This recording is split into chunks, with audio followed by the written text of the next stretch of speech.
Of Andrew Rissik's drama trilogy Troy, 3 plays derived from Greek myth and the Trojan legend. Tonight, King Priam and His Sons, with Michael Sheen as Paris, Geraldine Somerville as Helen, Julian Glover as Priam, and Paul Schofield as Hermes.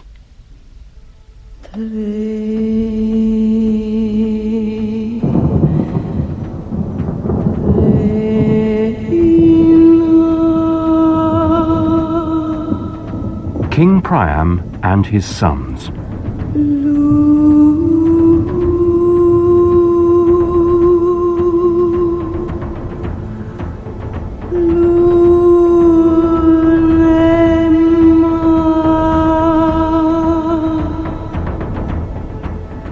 The hour before dawn, a time when dreams are as drowsy as nectar, as sweet as honey. In the sky the stars are fading as the light grows, but Hekabe, Queen of Troy, King Priam's wife, does not stir from her deep slumber. Dreams fall upon her as she sleeps, like dew upon the morning grass. Her eyes, fluttering beneath their lids, throng with images which only the gods or their messenger, Hermes, the bringer of dreams, can make sense of. In a matter of hours, Hekabe will be delivered of a second child, a second son.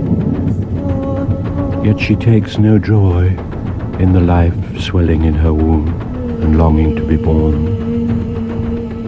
Her heart weeps because the child's father, her husband Priam, who built this great city, does not love her. Even in sleep, her spirit cries out to heaven for heaven's justice.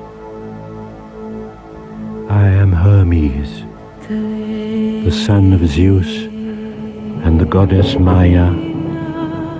I come out of the air like fire or thought to serve the gods, of whom no testimony exists beyond the minds of mortal men and women. I trouble the wakeful with dreams, and I bring to the afflicted voices and visions. When they see what cannot be seen, or hear what is forbidden, or think they have glimpsed some image, some reflection of eternity, then truly it is said that a God is walking beside them.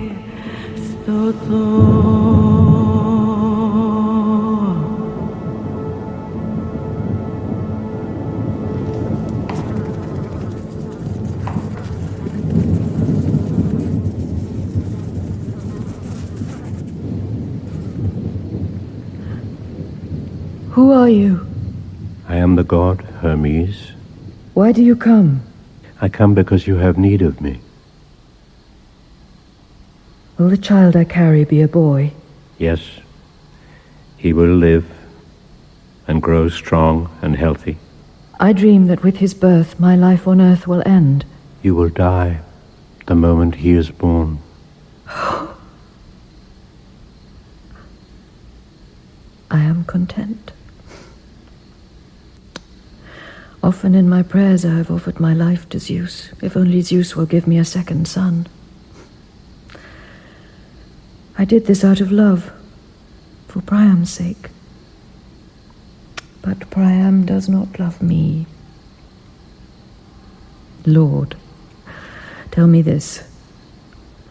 Will you punish Priam after my death for the way he has treated me? Is this what you desire, Hekabe? Yes. But do the gods hear our prayers? Do they listen to our innermost thoughts? Or are the gods themselves and everything they teach only the shadow which the mind casts like a fire when it dreams or sleeps? Priam puts no faith in fate or gods or dreams or prophecies. He says that men stand on the earth on their own 2 feet and are master or servant according to their nature. Priam is the greatest king on earth. He has built a city with 12 tall gates and walls of granite which are 15 paces wide.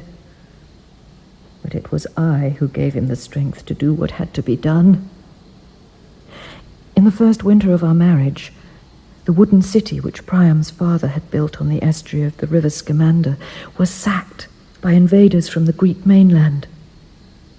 Priam raised an army, and after a single battle he drove the enemy into the sea. He took no prisoners. They died on the beaches where they stood or were drowned. Then Priam rebuilt the city. He hardly slept. I had to force him to eat. He shouted, "I am a king, Hekabe, and a king worth the name sees that his men are fed first." I answered, "Without you, there'll be nothing, these people. Eat." And so he ate. I see that once you loved this man and honored him. Yes, I loved him then. That year at harvest time, our first child, Hector, was born. Priam nicknamed him Hector the Long-Faced. Hector would laugh. He would not be strange and tongue-tied in his father's presence if Priam spent more time with him. I hoped that if I could give him a second son, then he would love me again as he once did. There was a time when all he lived for was to please me. He taught me how to love him. He wore me like a brooch. But I am no longer young. My brow is lined. My thick black hair will soon be white. Priam has taken from me my youth, my hope, my beauty. Yet in his heart, he knows what all men know. One day he will come back to me, but I will not give him what he needs and wants from me. I will reject him. Do not weep, Hekabe. The gods love you, and they will deal justly with you. You must not be afraid. I do not fear death, Lord. Only the pain of dying. Life is nothing, Hekabe. A bubble upon an ocean of silence, a star in an infinite darkness. Strength, youth, and beauty dissolve into the past and are lost like smoke. But the spirit does not die as a flame dies. It lives and burns forever with a light which is immortal and more brilliant than the sun. I hear your voice so clearly, Lord. But when I wake, I will forget who you are and what you have said to me. No, you will not forget. When you wake, Priam will be at your side. You will think this is a dream. But it is not a dream. Remember.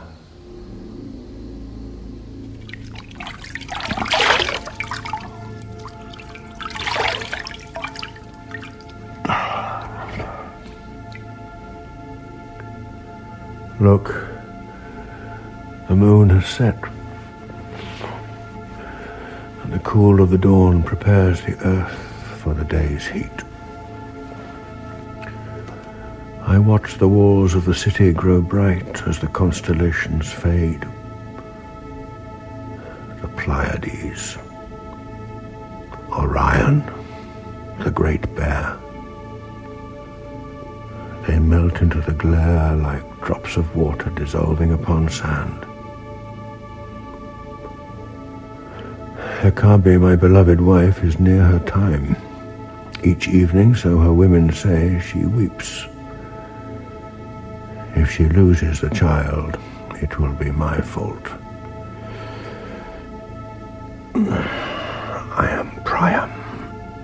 I am King of Troy. Priam, I am here, Hekabe. I have have waited for you a long time. I understand, but I could not come sooner. You are pale. The child will be born tonight, Priam. Your women say it'll be 3 more days. You're wrong. Let me touch you. Is my hand cold? Yes, a little. A healthy child. I can feel it kick. He's going to be a boy. How can you know that? What else for a man like you? I hope so. A king is not secure with girls. A king needs boys. How can I give you boys if I never see you? Hekabe, I know I have neglected you. I know it has hurt you. But I cannot always be here in Troy at my wife's side. My work is hard. Harder than you can imagine. You know well that in my father's time, Troy was a barren country, half desert and half marsh. Our enemies stole corn and cattle from us as it pleased them, while we fought amongst ourselves. I organized the people of this nation for the first time in their history. I imposed strong laws and put an end to the factional quarreling of petty village chieftains. I caused the marshes to be drained and the desert to be irrigated. Now the land is fertile, and the tribes which once owed allegiance only to themselves are proud to call themselves Trojans. They acknowledge one language, one coinage, one law. Make a home for me, Hekabe. I cannot lead the mild and gentle life of a woman. Hypocrite. When you want comfort, you take it wherever you find it. If I behaved as you do, you would renounce me. For years, I've had to stomach your wretched infidelities, the absences which you said were caused by your work, but which a wife understands well enough.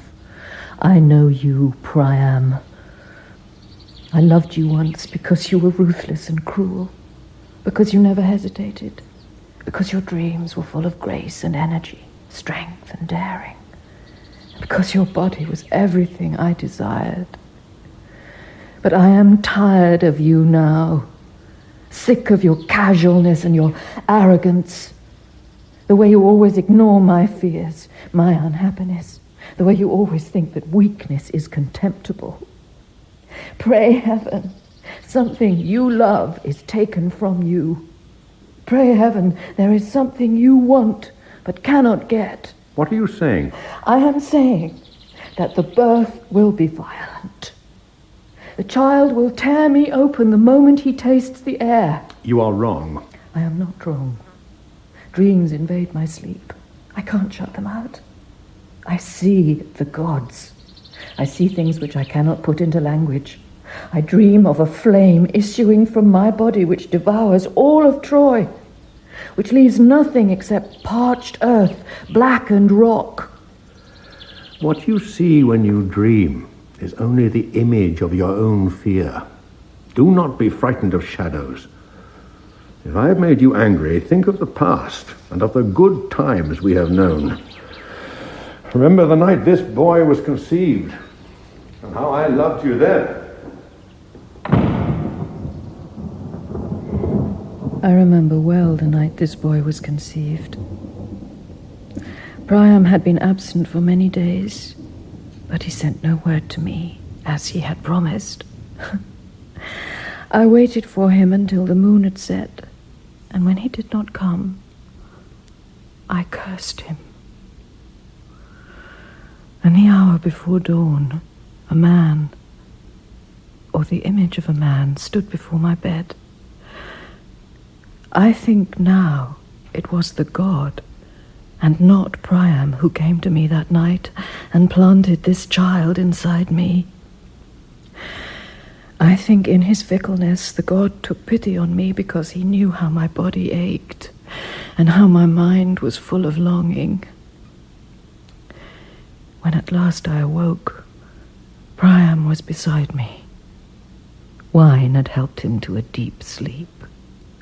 I did not wake him, but went out into the garden alone, where I gave thanks to the goddess Aphrodite for her gifts of love and fruitfulness.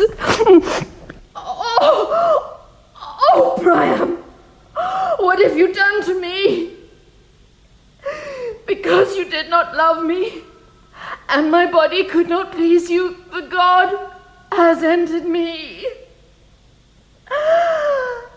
He will give you a son whose soul will never be tempered by a mother's softness and love. Who will be not a child, but a great, tempestuous fire, a bloody and devouring flame.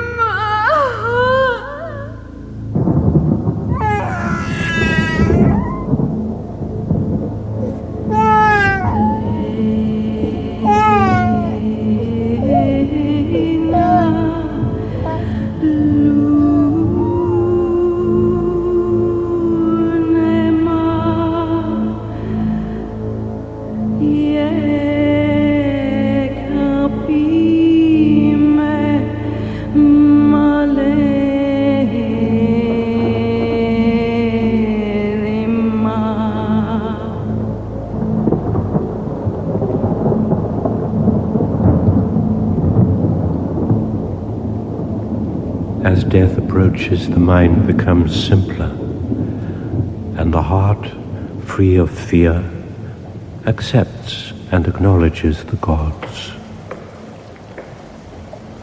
Who are you? I speak the words of the gods. What do you want with me? Your son has been born, Priam. He is safe and healthy, but your wife is dead.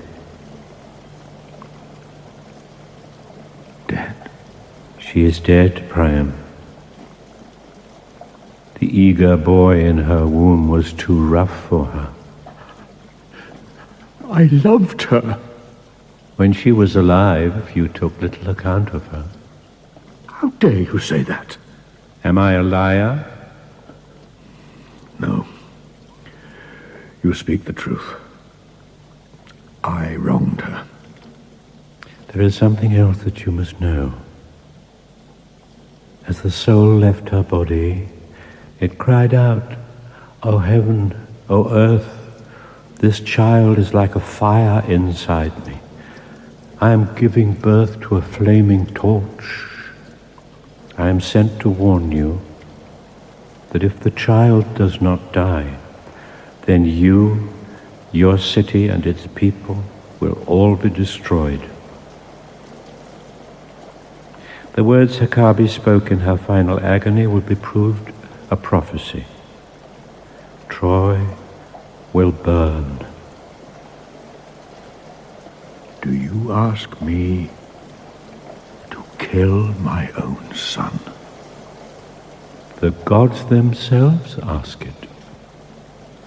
Then the gods are not the gods. You do not know what you are saying. I know what I am saying. Is the future decided already? My wife lies dead. Why do you compound the loss by asking me to murder her child? I do not know what the gods are or what heaven is. I only know that there is no doctrine which will make a man good except his own good deeds. We should not study the entrails of sacrificial birds or the patterns which the constellations make. A man serves the gods best by a mild and merciful life. Do you talk to me of mildness and mercy? You who have bound your people upon pain of death to obey your laws and keep your commandments? I am Priam, king of Troy. I do not slaughter children. You think because you have built a city and brought order and prosperity to your tribe that you are lord of the earth. You are wrong. Gods are above kings. That is why you say that the gods are not the gods. The gods do not want the things you want. That is why you oppose them. All your life you have hated the world's contingent disasters. Nothing contented you until you had mastered it. When Troy was destroyed in your father's time, you despised your father for allowing it to happen. You have always loathed stupidity and incompetence. You have always known what other men should do. Your tribe lived for centuries between marsh and desert upon a narrow strip of land. You despised them because they never attempted to drain the marshes or irrigate the desert. You were the first to do it. You made yourself king, but the gods are above you. Where were the gods when my people died each winter of starvation? Where were they when the summer heat withered our harvest and famine was followed by pestilence? There are no limits to human misery, but here in Troy, the laws I make have curbed its worst excesses. This does not deserve an answer, Priam. Do you hold the gods to account for every failure and accident of nature? But since you are obdurate, I shall trouble you no further. Wait. I will make a bargain with you. I cannot see into the future, but if you can, then take the boy yourself and do with him as you think fit. This I am prepared to sanction to prove to you what you deny, that I fear the gods and respect the unseen and invisible mysteries of heaven. I beg you to spare his life, but if you will not, then carry him up above the snow line in his wattle cradle. Leave him out in the open, in the cold, as the night comes on. If he does not die quickly of exposure, the eagle or the bear or the wolf will soon kill him. Nature respects nothing except strength, and there is no creature more helpless than a newborn child. Do to him whatever you judge to be best, but I will not wield the sacrificial knife. Very well, Priam. I will do as you say, although it is not what I asked. You have often declared that men make their own luck. Do not forget what has happened here today.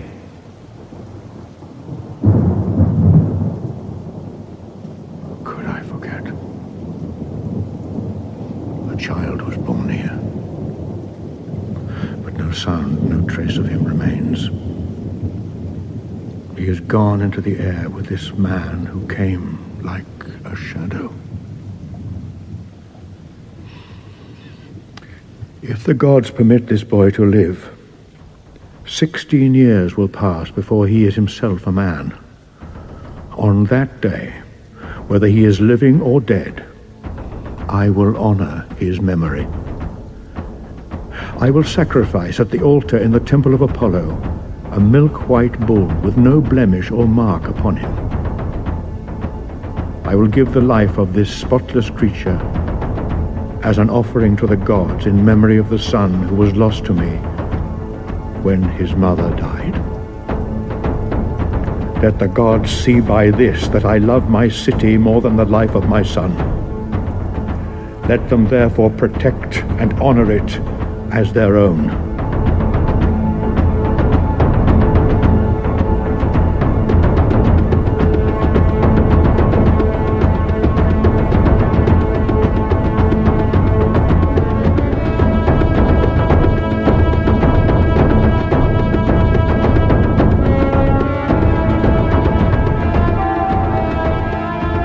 I left the city of Troy and went with the child into the wild country near the slopes of Ida, the holy mountain.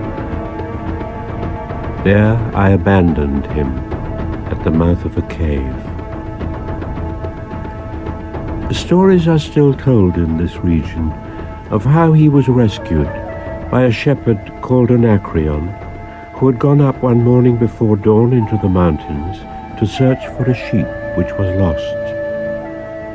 Instead, he found, lying in the lair of a she-bear, a little naked boy whom he clothed and fed, and to whom he gave the name Paris.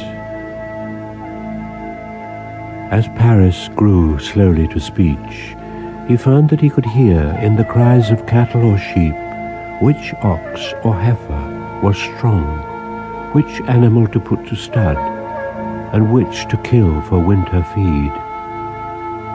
He knew these things without being taught, by his own shrewdness and stillness, and by the voices which the gods brought to his mind in dreams.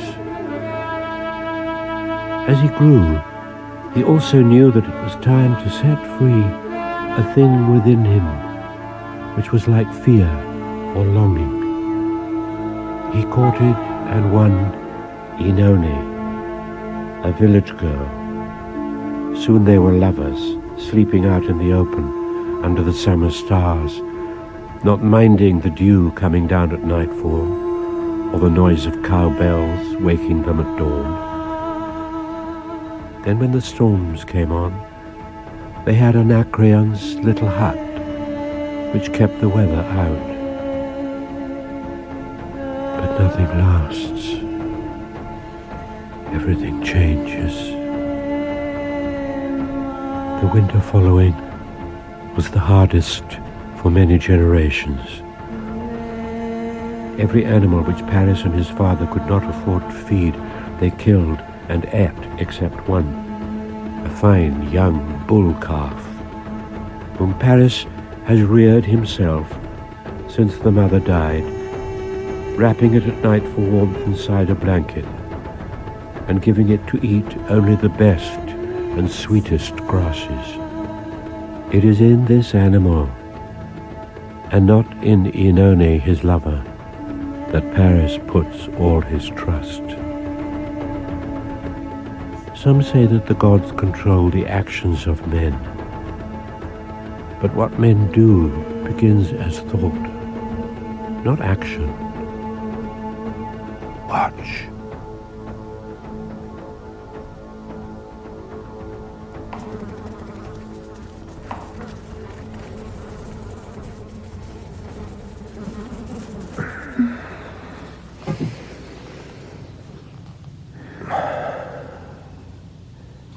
Look.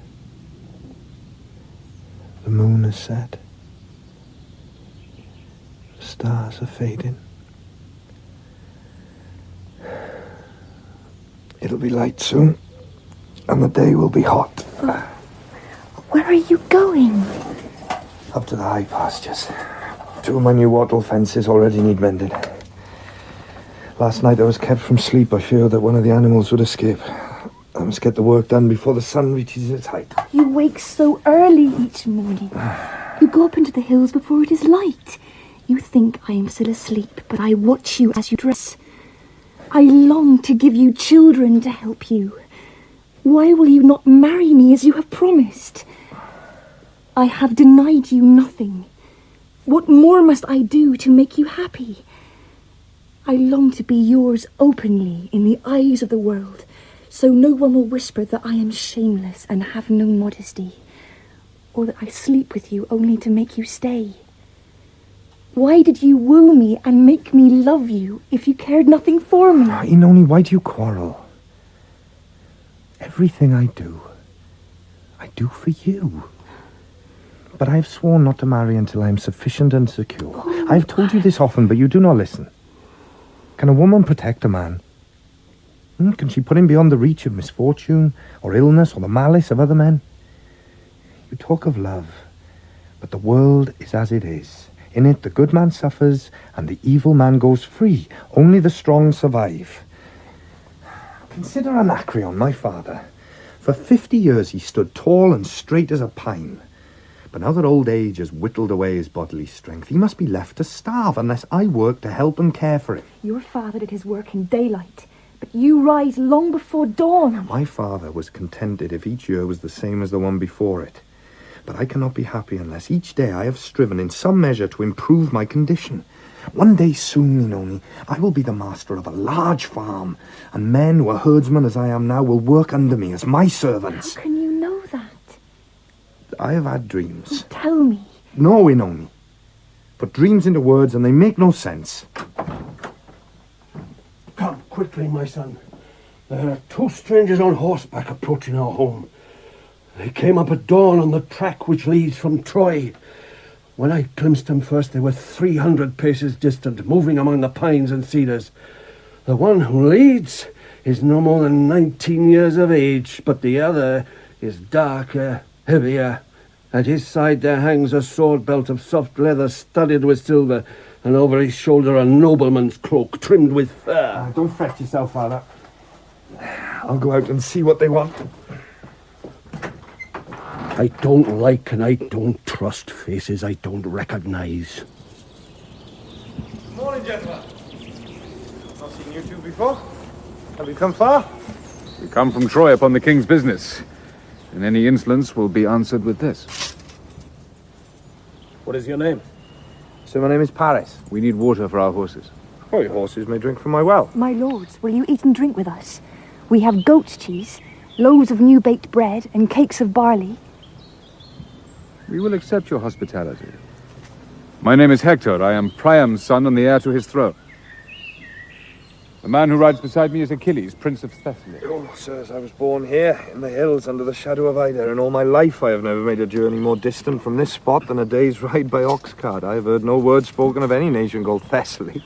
It is a wooded country far across the sea, thick with pine forest, where to hunt and fight is as natural as to eat or drink. Those who inhabit there trust to nothing except their skill with bow or javelin. Peleus is my father's name, a famous warrior and king who carries imprinted upon his body the mark of 39 wounds, which he, a master of warfare, sustained with glory in the service of the gods and country. Yet, although I am proud to call myself his son, resembling him in much, my birth was not mortal, as his assuredly was. I am the child of a goddess, a spirit of the ocean depth. She is Thetis, daughter of Zeus. Sirs, this is the best of what we have. So why have you come out of your own country across the wide sea to Troy? Well, Priam has said, if men are shown the highest and best, surely they will choose it. Accordingly, I sent to Priam saying, Sir, the people of Troy make bold to call their city the image of heaven, the garden of God. Let me see it for myself by living among you. Why the whole earth reveres its name.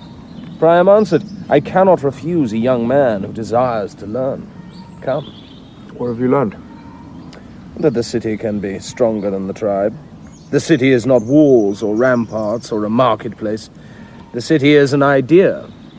A king may take by force any woman. He may condemn without trial any man, and so, without cause or motive, commit any crime. But the city, binding itself under its own laws, does none of these things. Yet it possesses a strength as great as the greatest king. Priam is supreme because the people of Troy will fight and die, not for Priam alone, but for the liberty to call themselves Trojans, giving up their lives for what is no more than a name. Oh, you say it is no more than a name, but before my father's time it did not exist. By giving justice, my father touches the lives of every man and woman. Although these two have never set eyes upon Priam, my father, yet their days have been spent free from war and the threat of war. I have never seen Troy, or its great marketplace. I've never trodden the road which leads beyond these hills, out of these meadows sweet with summer flowers. But I have heard how, in my father's time, your father's men cut down the woods and burned the tall grasses which covered the plain. They built roads and raised walls of stone where cedars and larches once stood, and hunted the stag and the boar, not out of need, but for the pleasure of it. What is your name? Sir, my name is Inoni. You are this boy's wife. We are betrothed, sir. We met last summer, bringing in the harvest. You will make a good couple. Well, men are not handsome for long. Their bodies become wrinkled or marked, or as fat as pies. But a man halfway between boyhood and manhood is beautiful for a short time.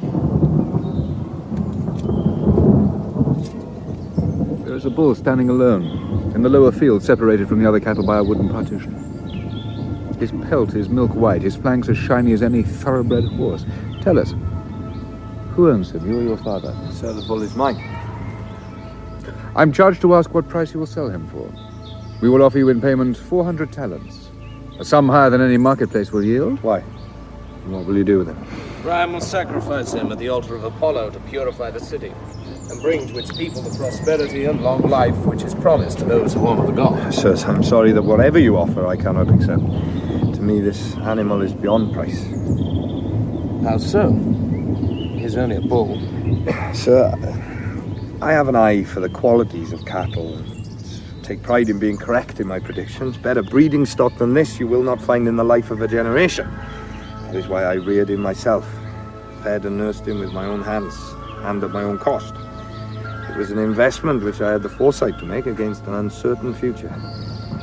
The price you offer me in compensation will not buy me what I shall lose by accepting it. Sirs, I am a herdsman. Each day of my life I must labour in barn or in cattle byre, in low-lying meadow or high-hill pasture until my body is worn to the bone. Yet I do this not to be rich or for the satisfaction I take in the task, but to be spared starvation, to eat in safety by my own hearth, to sleep sheltered from the weather. And at the end, when I've toiled away the youth and the strength of a lifetime to earn these meagre pleasures, how will the gods reward me? They will give me what they give indiscriminately to every man and woman: old age, sickness, and death. Therefore, sirs, do not laugh at me when I say that all the hope and ambition of a young man's dream is in this animal. If you take him from me, then you condemn me to live out my life in utter poverty. Others of your kind do so and are contented. No, they do so because they must. We've been patient long enough with this argumentative boy. Yes, the time for words is over. What you have refused to sell us, we're empowered to take from you by force. If you obstruct us, we will cut you down. We gave you opportunity enough to make yourself rich and even to earn the favor of the King of Troy himself. But you have preferred another way, a way of stubbornness and pride. If you try to take what is mine, I shall do as any man would do: fight until either you are defeated or I am dead. Boy, be warned. I know how to cause a man to strike at me in rage so that I may use the excuse of provocation to kill him. We have done you no harm. Why are you treating us with such disdain? Where is your gentleness and courtesy? Madam, we came here in peace to carry out the orders of the king, but this boy has refused the fair price we offered and sought a quarrel. No, it is you who have made the quarrel. It is easy to be a tyrant to a poor man who has not the means to defend himself. Why do you boast to me of your strength? It is only the power to steal. I am no tyrant. You do not know what tyranny means. My father is a great man. I do nothing he would not approve. Does he know what you do to his good name by thieving from the poorest of his people? Be silent! If we were any of the things you say we are, you would not be living now to say them. Oh, kill me then! Huh? I am poor. I have nothing. This bull which you are stealing is everything to me. The gods give us life. They give it freely and generously, but you make a world where men have no more divinity than the ox which is harnessed to the plough. You rage at us, boy, but what angers you is this, that your birth and parentage bind you to the earth. Yet prove to me that you are fit to live free as a free man, and I will advance you. If you are certain that your cause is right, then follow us to Troy and put it to the test. Speak before Priam as you have spoken to us. Stand as an appellant in Priam's hall of judgment. He made the law for men such as you. He loves it more than you love yourself. But if you have not so much courage, then live upon the earth as a creature of the earth and be contented.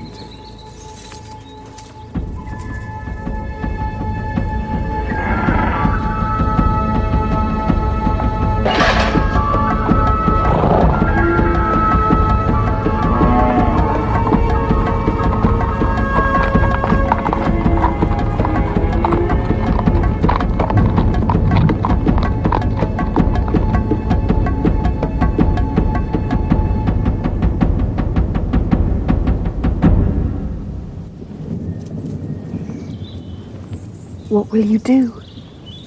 I will follow them to Troy. Then you are leaving me. I have no choice, Inomi. No, it is what you want to do. Everything I wanted and planned for us both goes with them into Troy to perish under the sacrificial knife, to please ceremony and the gods. Do you not know me better, Inoni, than to ask me to accept what I can fight to change? No, Paris, you are leaving me. I did not bring these men to our cottage. You must blame the gods for that. Not me. What have the gods to do with this? I have had a dream. Tell me. It is hard to put it into words. You do not lack the power of speech, and have always been quick to condemn whatever offended you. In my dream, I found myself lifted up high into heaven, where I stood before Zeus himself, the father of the gods. Boy, he said to me, I am told that there is no one living now on earth who can better judge the qualities of sheep and cattle than Paris, the herdsman's son. I bowed my head to him and answered, What you have heard is true, my lord. He replied, Then prove it to me. At once he clapped his hands.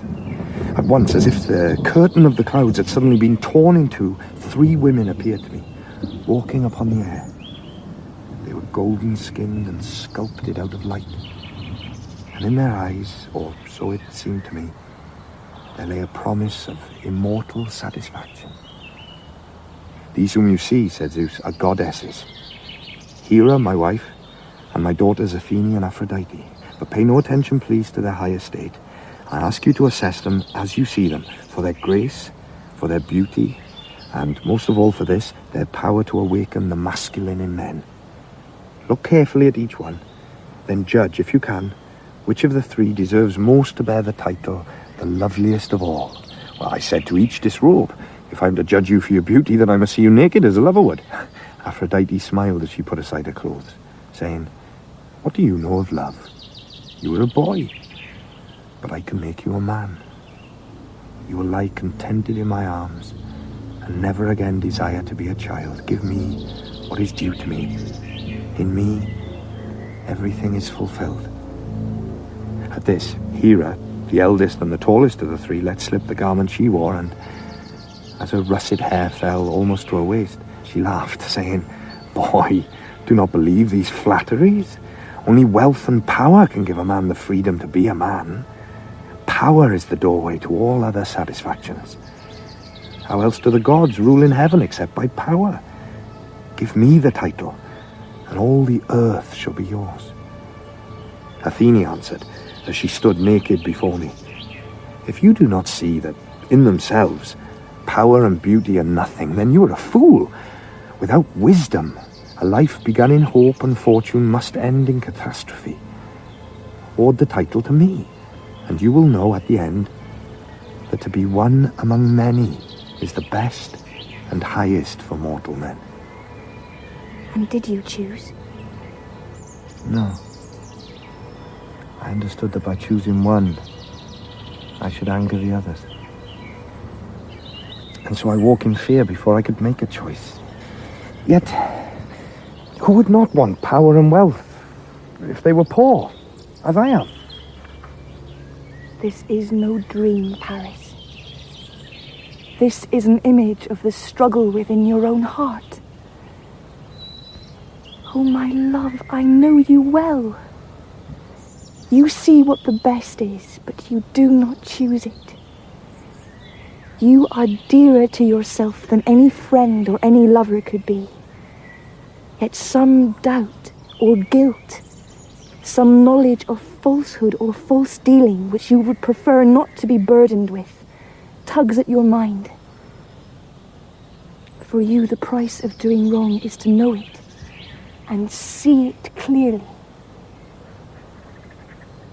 If you leave me now, your soul will never be at peace. No course of action will satisfy your longing. Always your heart will whisper, had I lived my life another way, then perhaps I might have been happy. I knew it, but had not the strength to do it. I did not compel you to love me. You accepted me. Yes. You are beautiful, and you offered me love. I was young, and had never known a woman. Did I do wrong to accept what you gave? Go then. Go if you are going. You said that you loved me. Now you talk as if you hate me. You have broken my heart.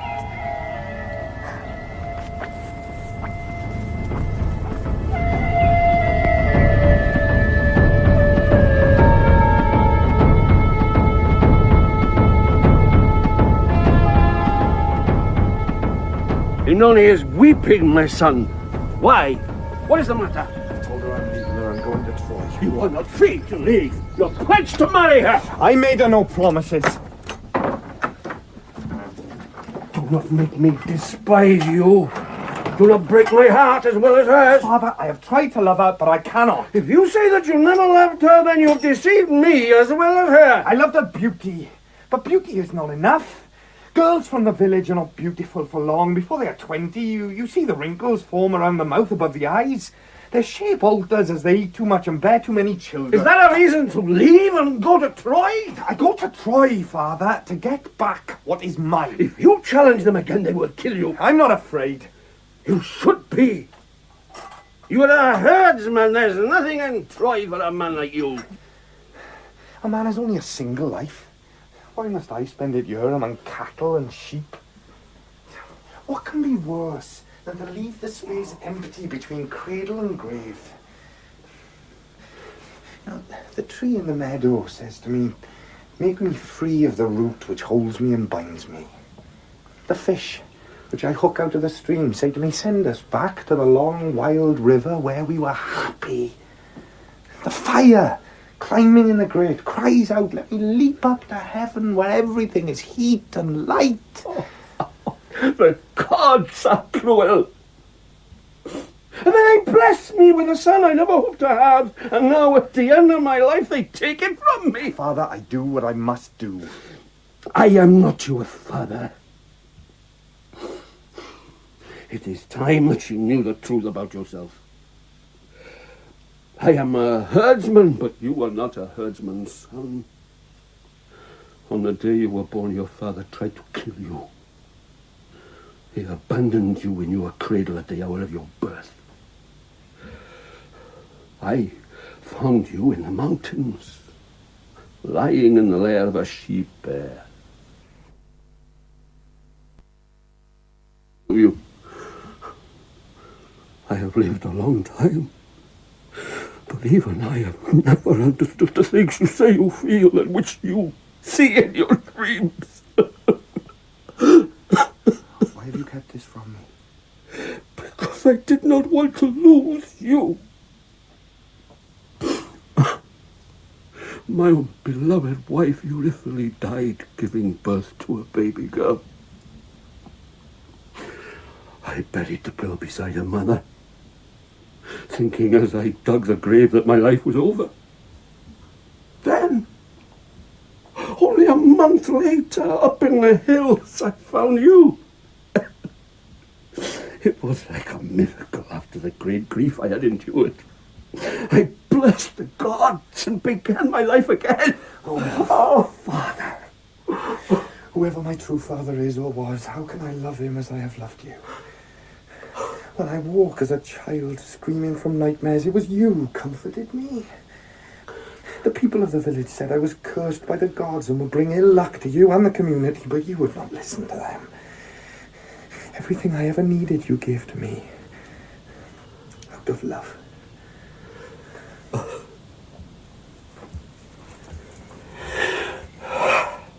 There is something else. In your cradle I found a ring made of gold. I do not doubt that your father intended it to be a payment for whoever might find you. But I was frugal and never needed to sell it. Look, I have kept it for you. It is beautiful, but I shall never sell it. I will wear it always with pride, in memory of you. The gods go with you, my son. You have in you now the life I had 50 years ago. Nothing could hurt me more than to hear that you are dead. Remember that.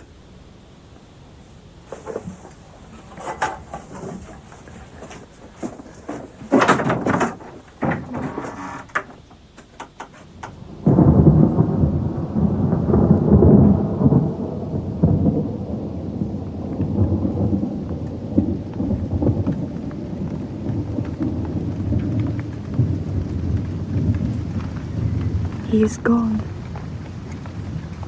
I know him too well to think he will ever return. He has taken the light out of the sky. He has made the air thin. He has separated me from everything I loved and wanted. My life is barely begun, yet my good days are over. Never again will he warm his hand at the fire I lit to keep the winter out, or eat the food which I prepared for him with such loving care. Never again will I be happy, never laugh, never wake in the morning content and carefree as I used to do when he slept beside me.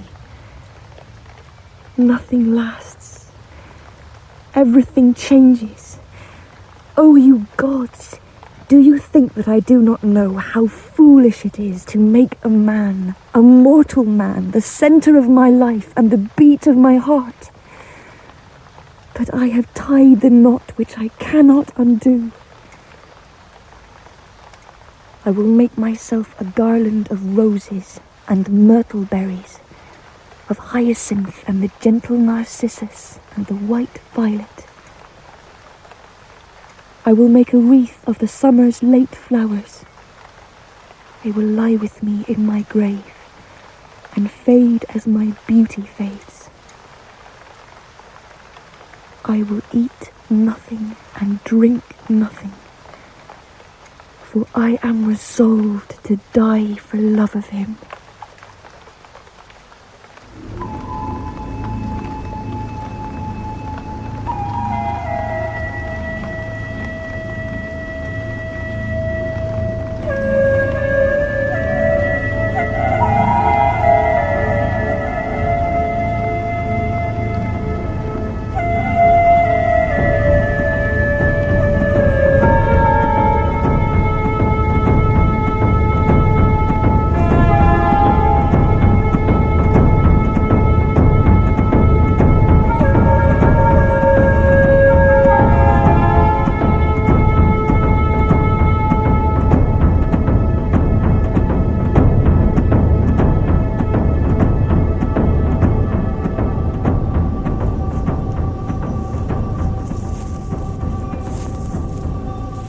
Are you not Inoni, the dark-eyed girl whom Paris the herdsman loved?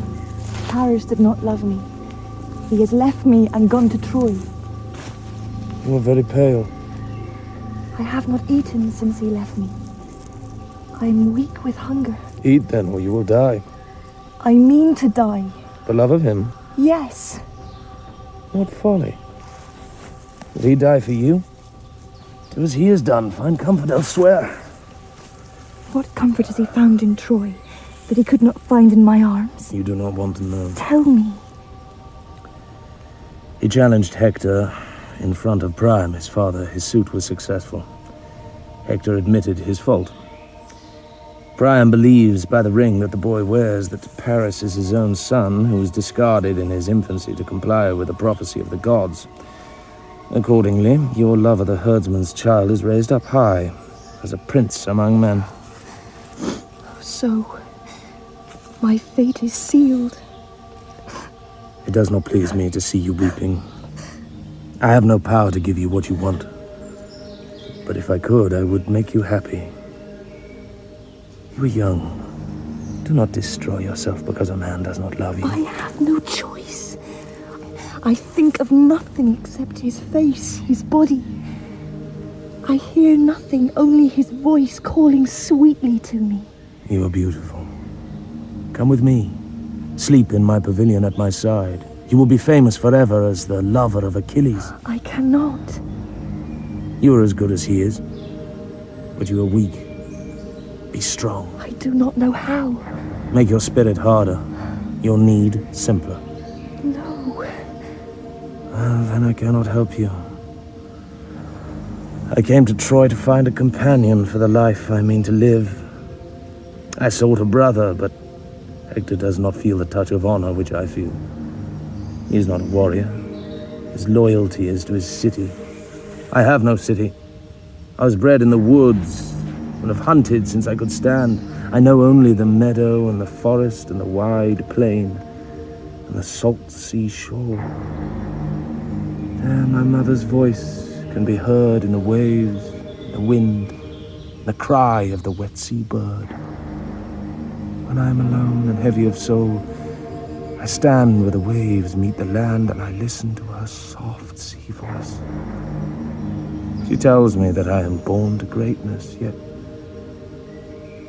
in my heart I know I shall not live to behold it. Oh, be at peace, Achilles. Be happy with a woman. There are many who will love a man like you. I was not born to be happy. I was born to fight. In this world we destroy or are destroyed. Creatures in the wood kill each other, so why should a man not live by killing other men? What other life? What better way is there than mastering by strength, testing by combat? How do fish live in the sea? By eating each other. How do birds live in the air? A hawk tears the finch. Help me, Achilles. How?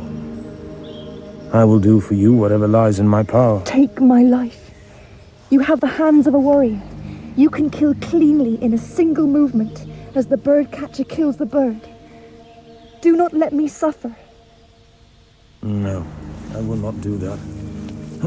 I will not take life promiscuously for its own sake. The gods make this demand of a warrior, that he fights not for his own gain, but for honor, to help the helpless in their affliction, and to free the soul from its captivity.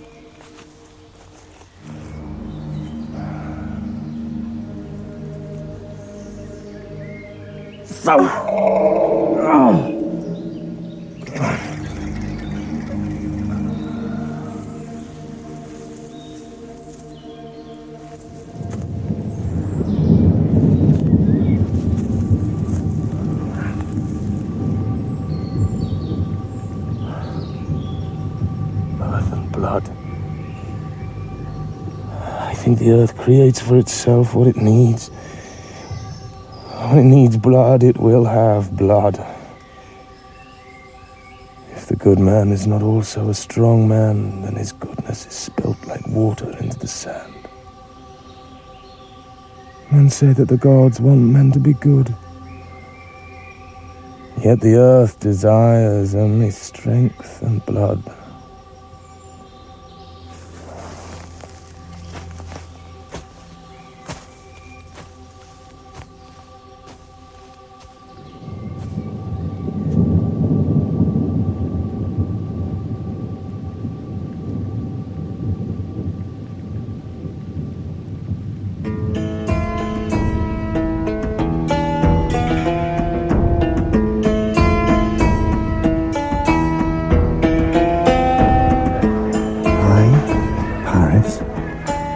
Son of a herdsman, sit at Priam's side in the seat of the gods. Everywhere I go, by day or night, there are servants or slaves who attend to my needs. I hold a new world in the palm of my hand.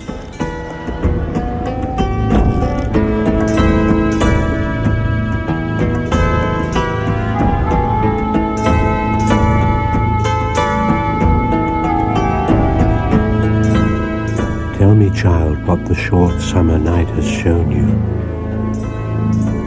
Is your heart wild with magic and freedom? Does the earth dance under your feet in flight? Have you discovered how when life is strong within you, the sky is dusted with silver, and the mountain stream draws gold from the moon to honor you? Have you seen the girl whose limbs leap, clothed in light, by the rock where the waters part? Have you resolved what is hidden under sleep? Then listen to the owl hooting in the forest. How softly he calls his prey to the darkness of death. Beware my friend. It is a call from the hunger of your own heart.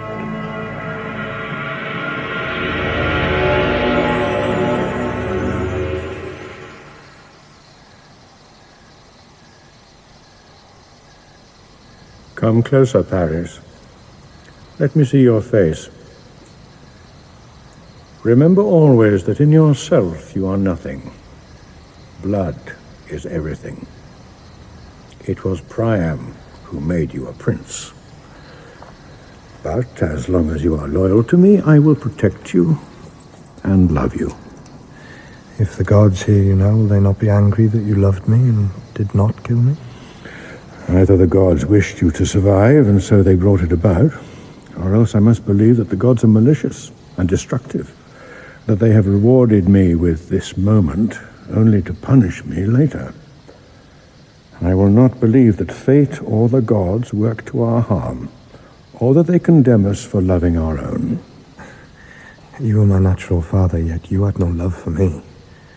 You abandoned me to die at the hour of my birth. The herdsman, Anacreon, who raised me and educated me, had not enough even for himself, yet he gave me half of everything which was his. You are quick-tempered as your mother was, but I praise you because you speak not like a slave, but like a free man. Hector, my son, tell this boy what it was like to be the child of Priam. He never spared me. Even the games I played, he counterweighted against me. He hoped by favoring adversity to make me stronger. He was not like a father. He was always a king. My son, I am not a cruel man. I did what I did not for my sake or for yours, but for the sake of the city. You say you are not a cruel man. Well, how then did you build Troy? Can a man without cruelty do what you have done? It fell to me to alter the pattern of the centuries. If we believe it is our destiny to live forever upon hard ground, under an open sky at the mercy of the weather and the seasons, then it is our minds which are at fault, not our bodies. I knew that these things were not necessities, and accordingly I changed them. Look. Below us, the city is sleeping. If an enemy comes against Troy, that is the way he will come. Over the horizon, out of the waves. I built Troy's walls thick and wide. But Troy's children must be stronger than their father. I am to be married to Eetion's daughter, the Greek princess Andromache.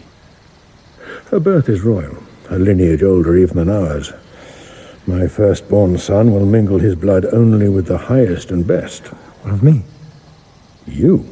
Am I not also at an age to be married? You will leave Troy. I shall send you away. You have told us that life is hard for those who are born poor. I tell you this, it will be harder for you as my son. You will go as my envoy to the court of Menelaus, the red-headed king of Sparta, who desires closer ties with Troy. Because you are young and lack experience, Menelaus will try to better you in any way he can. Bring back from your meeting some prize, some result, to show me that you are more than a village boy. And according to what you achieve, so will I reward you.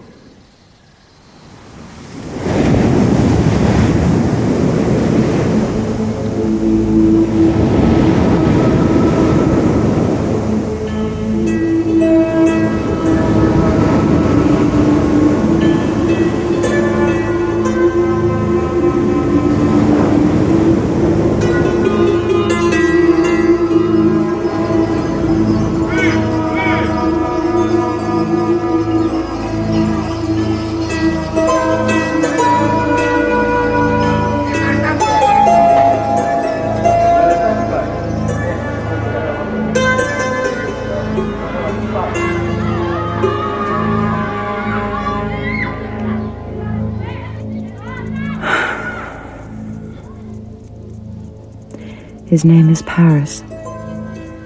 He is the son of Priam, and has come as Priam's ambassador to the court of my husband, Menelaus, king of Sparta. Tonight, at dinner, Menelaus, who was drunk, spilled wine on the table. Paris dipped his finger in the wine, and with it, he wrote my name upon the surface of the wood. Menelaus noticed nothing of this, only shouted to his cupbearer to refill the cups. Without raising my head to look at him, I wiped away what Paris had written, then rose and left the hall. Now, whenever I drink or eat or work or try to sleep, there is a knot, like fear, in the pit of my stomach.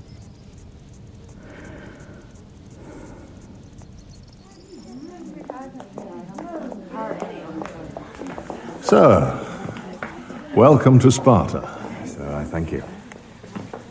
Sparta is a small kingdom, a mountain kingdom. We lack Troy's wealth. Yet we are strong and at peace because we count Troy among our friends. Sir, my father commands me to say that Troy is honored to be Sparta's friend. I have done business with Troy since the days of my boyhood, but I've never seen it. It is said, sir, that Troy is a city overflowing with munificence, where slaves are as numerous as flies in summer, where Priam's gold coin comes warm each day from the mint like bread from a bakery, and where every citizen keeps a table as lavish as a king's. Sir, by our position, we stand between east and west, commanding the sea.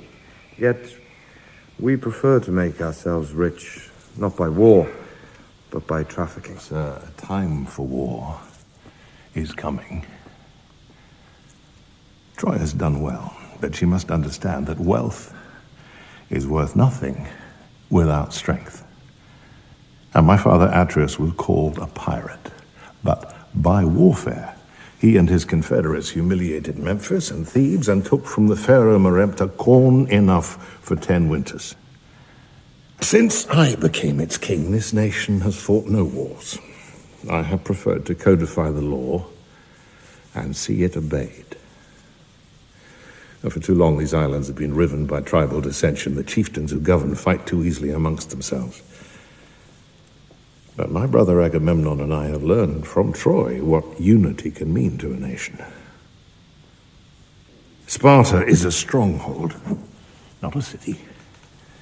Here, our life is frugal, and as a people, we are praised most for our austerity. I say to Priam, your father, that since our interests do not conflict, let us bind ourselves closer in an alliance of strength. Let Troy and Sparta control these islands and the seas beyond them. Troy is a great power. She has in plenty the necessaries which Sparta needs. In return, Sparta will provide to secure Troy's interest here upon the mainland a force of fighting men loyal to Troy and to Priam, its king. Sir, I will report what you have said to Priam, my father. I am obliged to delay our conference. News came this morning from Crete. My grandfather's brother, Catrius, the old king, died in his sleep 3 days ago. I barely knew the man, but I must travel to Crete to see him buried and to preside at the funeral games. I will be gone only a short time. Treat my house and everything in it as your own. I leave my wife Helen under your protection. Sir, I am honored by your trust.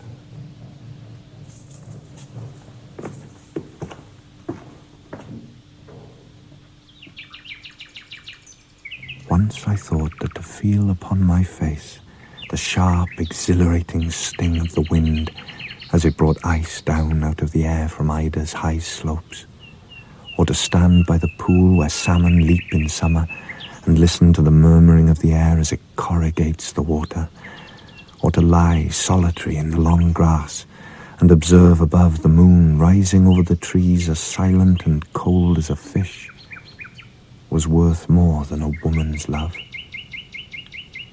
But then, in my boyhood, in a dream, I saw a woman's limbs and eyes, breasts and legs. I touched warm skin and could feel between my fingers her thick, dark hair. I thought that she was a goddess. Then I thought that her name was Inoni. All of my life, her voice has been calling to me. Sir, my husband left Sparta at dawn and will be gone 10 days. In his absence, he instructs me to make you welcome. Madam, it is an honor to be at your disposal. You are Queen of Sparta. I know what authority and power lies in that title. So why do you flatter me? I am Queen of Sparta, but in myself I am nothing. My husband gives me name and title. Everything I own or am belongs to him or his estate. Yet you must know that for 30 years my father, King Tyndareus, ruled in Sparta. Menelaus is a stranger here. He came for me and for the crown he got by marrying me, according to the ancient custom which Spartan kings revere as law. Until I was 10 years old, I believed I lived the happiest life on earth. After that time, I was courted in love, sought as a prize, desired as a living gift. But the more men desired me, the colder I became. Madam, you are wrong to say that you are nothing. You are Helen. You are the daughter of Leda and Tyndareus. All of your life stories have been told about you to account for your beauty. It is said that when Leda, your mother, married your father, the gods pitied her because she was so lovely, and your father already so old. It is said that on her wedding night, Leda became the lover of Zeus himself, and that you and your sister Clytemnestra are the twin children of their union. Is that what you have heard? I do not say that it is true. I understand that I am beautiful, but it has brought me no contentment. I remember how on the day we were 14 years old, Clytemnestra and I were summoned to see my father. He told us that we had reached marriageable age and must, henceforth, have husbands. In the negotiations which followed, Clytemnestra was given to Agamemnon, the elder son of Atreus, ruler of Argos. Menelaus, his younger son, got me, and after my father's death, my father possessing no male heir to succeed him, the crown of Sparta itself. Atreus and his sons are descendants of a tribe foreign to this nation. Atreus seized the throne of Argos by force and held it until his death with brutal persistence. But Menelaus, his son, has never been a brutal man. On our wedding night, his fear of me was so great that when he gripped my shoulders and said to me, "Now you must undress," his hands were shaking. Madam, why do you speak your most private thoughts to me, as if you and I were lovers already? Sir, you are not ignorant of why. I am not naive. You're not the first to praise me or my beauty. There's vanity in you to think that I would dishonor so lightly and so easily a man who puts all his faith and trust in my integrity. You insult him, but you praise him for his trust. You loathe his body, but you lack the will to leave his bed.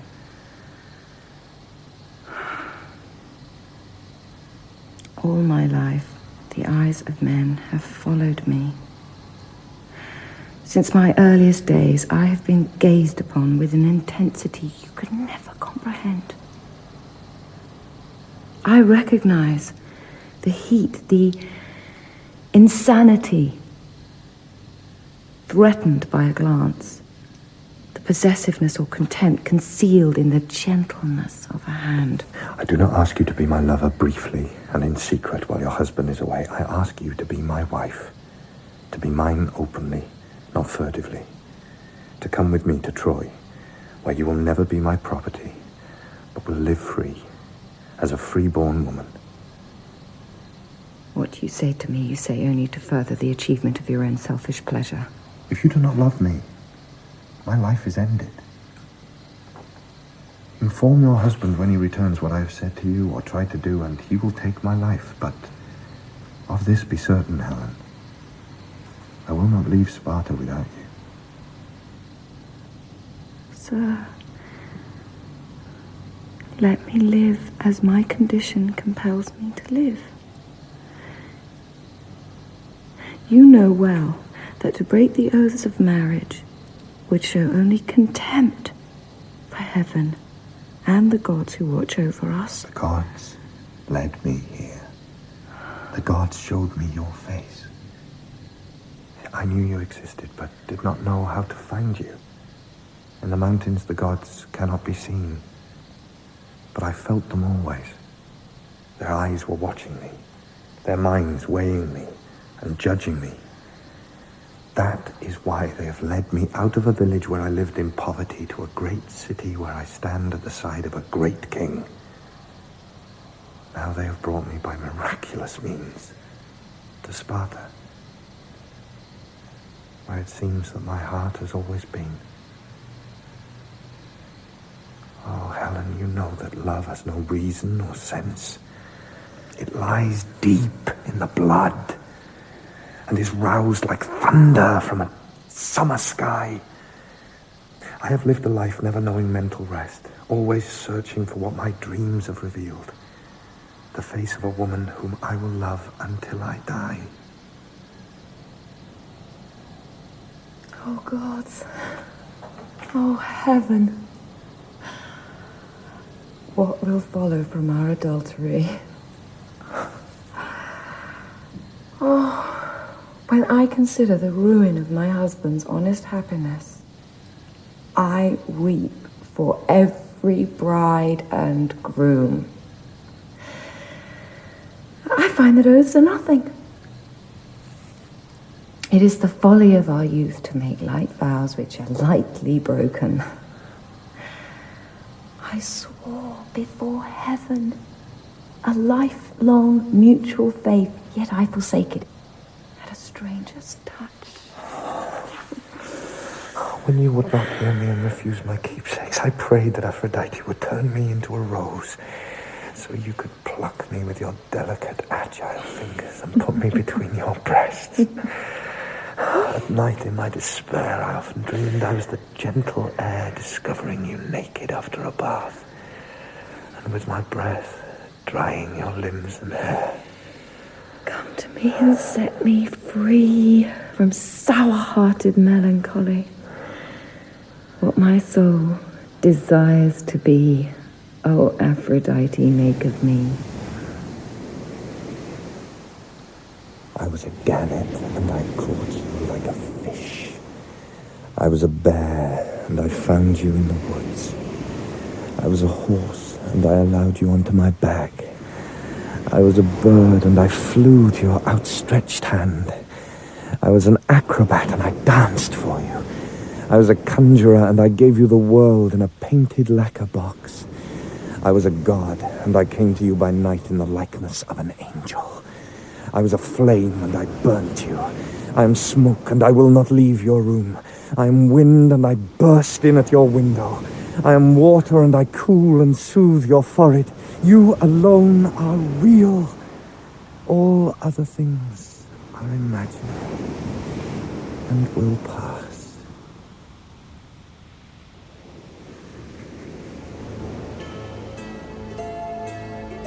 I learn you have taken ship to Troy, leaving behind you everything which was yours. You have left in the arms of a man who seemed to me truthful and worthy of trust. I learn he did not force you, but flattered you. He spoke beguiling words, and you believed them. All my life, I have longed for hearth and home and a quiet bed, to be at peace with the gods the spirits of the earth. I hoped in due time to be the father of a son and to hold a daughter in my arms before I was old. And now, everything is destroyed. I never hurt you. You wanted for nothing. I strove always to increase your happiness. I felt no need in your sight to be a great king or a great man. Yet to you, I was of less significance than the pet bird which is the only possession you have taken with you to Troy. Everything ends. The linnet's nest is ransacked and the mother's eggs are smashed by robber birds. The bear returns to his lair, but the she-bear has been torn apart by hounds, and the place where they took their rest is befouled by blood. The cicada which sang all summer watches its home cut to pieces by the reapers and trembles at the edge of the harvested field. But I will darken the summer sky with blood.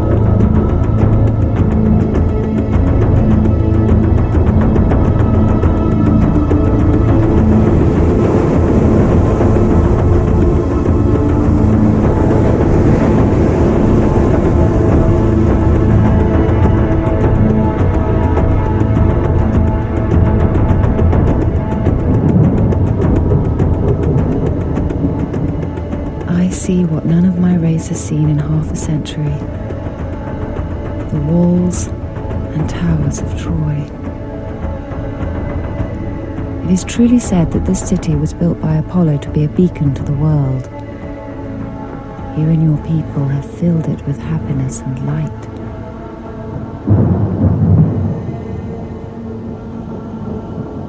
Do you come to Troy of your own free will? I do. What promises has my son made to you? He has made no promises, Priam, except his hand in marriage, if you will permit it. How can he marry you?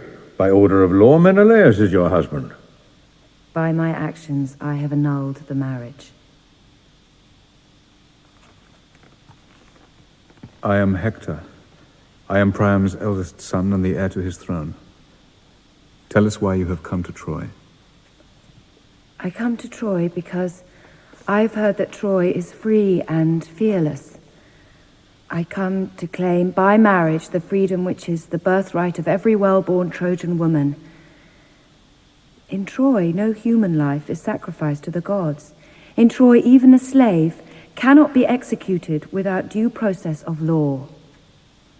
By your example, you have taught the world what the world should be. I cannot return to Sparta. Spartan law would take my life for what I have done. I ask for your protection. I am Andromache. I am Hector's wife. I mean you no disrespect, but you're a child. You know nothing of what we are or believe or what is needful for Troy and its people to live at peace under the law. You are wrong to be self-willed. I must tell you that before our wedding day, Hector and I had never met. Yet to me, he has become my perfect image of a man.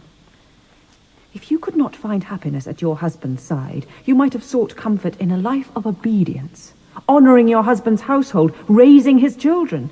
You were not ill-treated, and were never denied the rights and privileges appropriate to your rank. But it seems you had no care for a husband's humiliation. I believe in the gods. I fear them and love them. I think we were put upon this earth to love and to learn how to love. Heaven brought Paris to Sparta. I did not ask it. I never prayed for it. It happened. Menelaus will come for you, Helen. When it falls to me to ask the people of Troy to spill their blood in Troy's defense, or else be destroyed, what will I say to them? Men do not go to war over women. They go to war for reasons of their own. By your position, you command the Propontic Sea. Trade routes are open to any nation strong enough to seize and hold them. Agamemnon and Menelaus are greedy for empire. I know the island chieftains. They will fight. Yes, they will fight. Because fighting is all they know. Their wives despise them, and so they go to war. You bring this girl to Troy, making promises to her out of love, which only the expenditure of Trojan blood in war can guarantee. Menelaus demands 200,000 gold pieces in restitution, or else the return of Helen to Sparta. He demands tribute in perpetuity, or else he will go to war. You have done what was never possible before. You have united the barbarian tribes against us. At a bay in Aulis, they've anchored their ships. Agamemnon has mustered the clan chiefs. He's made them pledge to wage holy war against the race of King Priam, which insults his brother, his household, and his gods. Do not doubt that war is coming. The young, the ambitious, the brave are tired of living in a world made dull by peace. They're saying, let us purge the bad blood in a war of conquest. Troy's insolence must be scoured from the surface of the earth.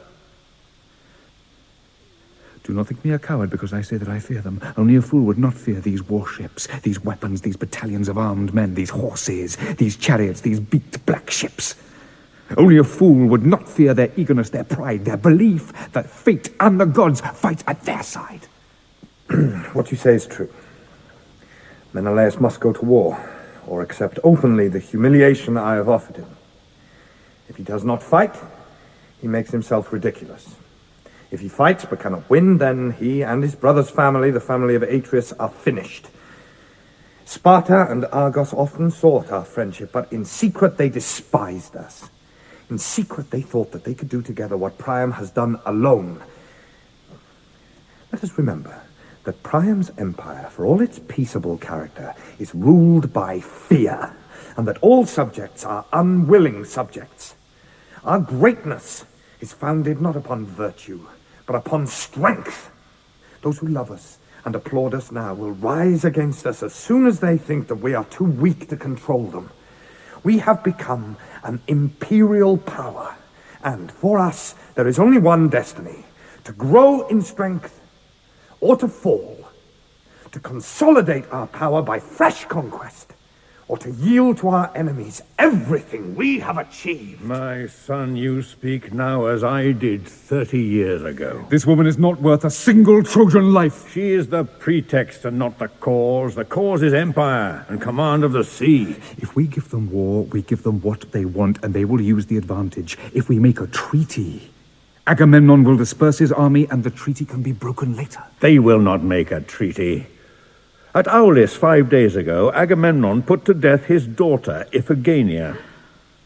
She was, or was reputed to have been, his favorite child, but he killed her without hesitation at the behest of Apollo's high priest, who promised him that in return for a virgin's blood, heaven would grant his army a just and honorable victory. At once, the wind changed. The fleet set sail. Agamemnon's men believe they can do no wrong. I cry for judgment. Iphigenia was my sister's firstborn daughter. I did not know that she had been slaughtered.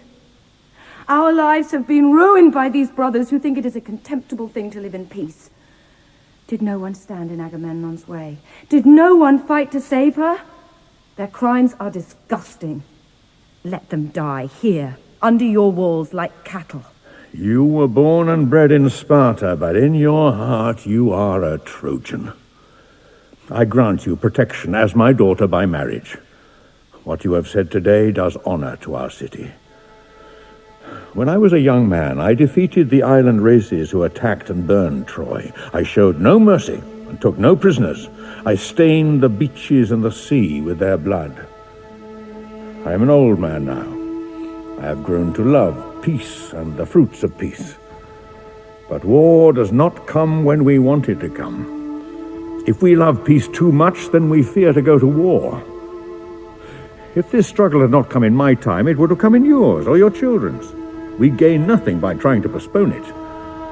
What we have made for ourselves inside this city is better than what others have made anywhere ever. But if Troy cannot stand against the world, Troy is not safe in the world, and the world will destroy it. So let us fight. Have you ever seen a hawk hang motionless in the air? So is fate above mortal men and women.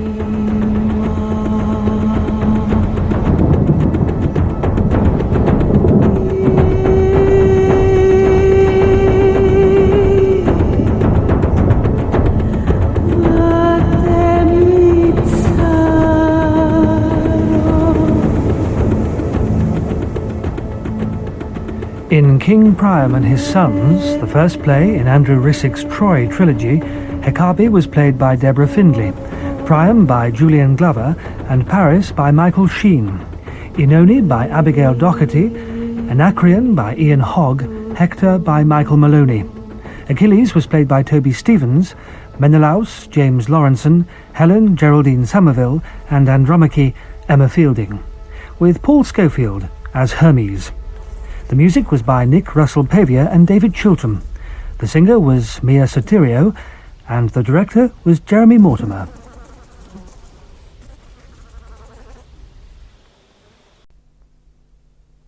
That this weekend we're broadcasting the radio premiere of Andrew Rissik's drama trilogy Troy, 3 plays derived from Greek myth and the Trojan legend. The third play is later on at 9:30, and hence there are no choir works today. Priam, king of Troy, has described how on the day his son Paris was born, the god Hermes demanded that Paris be killed, and how his refusal to carry out this instruction was to lead eventually to full-scale disaster. Paris has been sent to Sparta, where Menelaus and Helen were enjoying the first days of their marriage. Paris sees Helen as a prize to be taken, but she goes with him willingly. The abduction of Helen brings about the inevitable war between Greece and Troy. The Death of Achilles by Andrew Rissik, with Michael Sheen as Paris, Geraldine Somerville as Helen, Julian Glover as Priam, and Paul Schofield as Hermes. The Death of Achilles.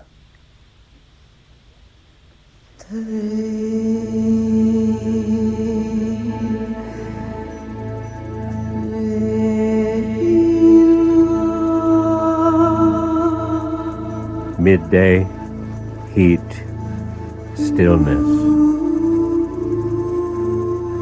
The sea below the walls of Troy barely moving. The sky vast and unblinking.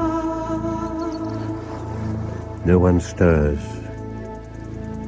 Only Achilles, who sits motionless close by the tide line, his head bare, his eyes half closed in prayer. I pray that Troy will never fall. Let it stand until the end of history. 10 years I have fought for it, here below the walls under Agamemnon's leadership. 10 years of stupidity, waste, and failure. Oh, Mother, oh, my Creator, hear my prayer. I am your son, Achilles, your miraculous boy. My father is a mortal man, but I claim descent from what is oldest and most permanent, the sea itself. You are a spirit of that element, Thetis, daughter of Zeus. Let your power be my power. Agamemnon has stolen from me my favorite concubine, a creature dark-eyed and lovely, assigned to me by common custom as a prize of war. He does me this shame out of envy and out of spite, to show the world that he is strong and to punish me for being what I am. Your son, the greatest ever born, and knowing it and saying it. Now he weeps, and as he weeps, the ebb and flow of waves upon the shore brings back to his afflicted heart, somehow, the memory of his mother's arms, how she would rock him asleep and sing to him in a low and soothing voice her songs of sleep and forgetting. Sometimes in the noonday heat or the silence of the night, he hears her voice speaking inside his skull, like a cry which is never released. Oh, my son, why do you weep? A man of power betrays your trust and you're surprised. I know what men like Agamemnon are. Your father, Peleus, was the same. A soldier, an adventurer, a brave, bone-headed, violent, aristocratic thief. He ransacked Troy when Heracles was general, then came home rich, intending to live a good life, but had no woman of his own. Hearing that I derived by birth and beauty from the eternal gods, he swore to make me his wife.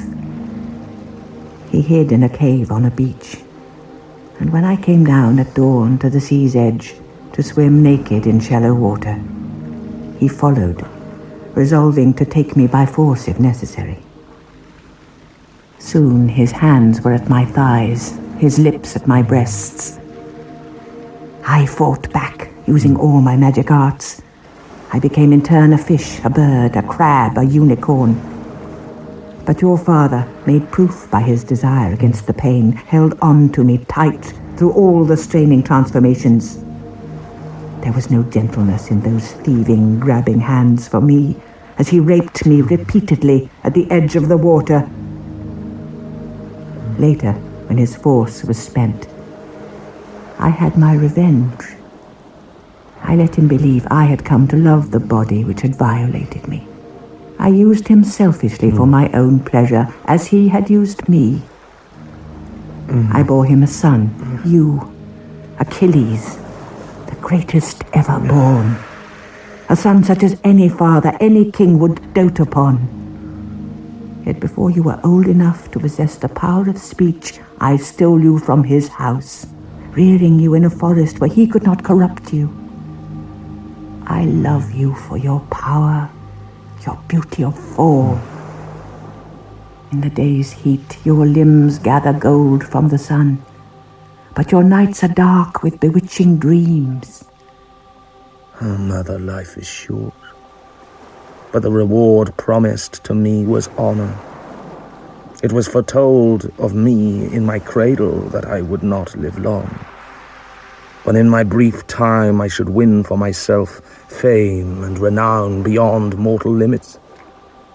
Accordingly, out of duty and for love of honor, I bound myself under the command of a man, Agamemnon, our king, who was in every respect my palpable inferior.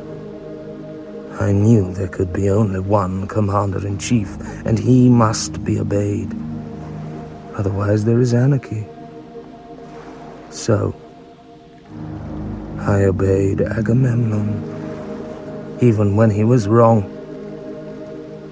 Now, I receive my reward for the years of service I gave unstintingly to my king and overlord. I am treated like trash.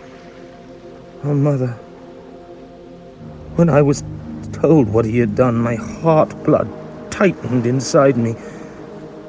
My head filled up with waves of sound like sea or horses' hooves. I left my tent, came out into a world drenched in light, so strong I had to shield my eyes against the dazzle of the sand. Then, as I have known them do before, light and noise fused, somehow became one image. You stood in front of me. Oh, mother, when I hear your voice, see, my head rocks with pain. Yet what I feel is love, immense, unnatural,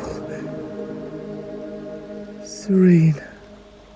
Oh, child, by ancient arts I have created you my own. Even at your birth, I knew you would grow stronger than your mortal father. I bred you strong, so you would always hear my voice wherever I should be, in the sea or under the earth, or up in heaven with the ever-living gods. As for Agamemnon, whom you hate, remember, Troy is your opponent. He is not.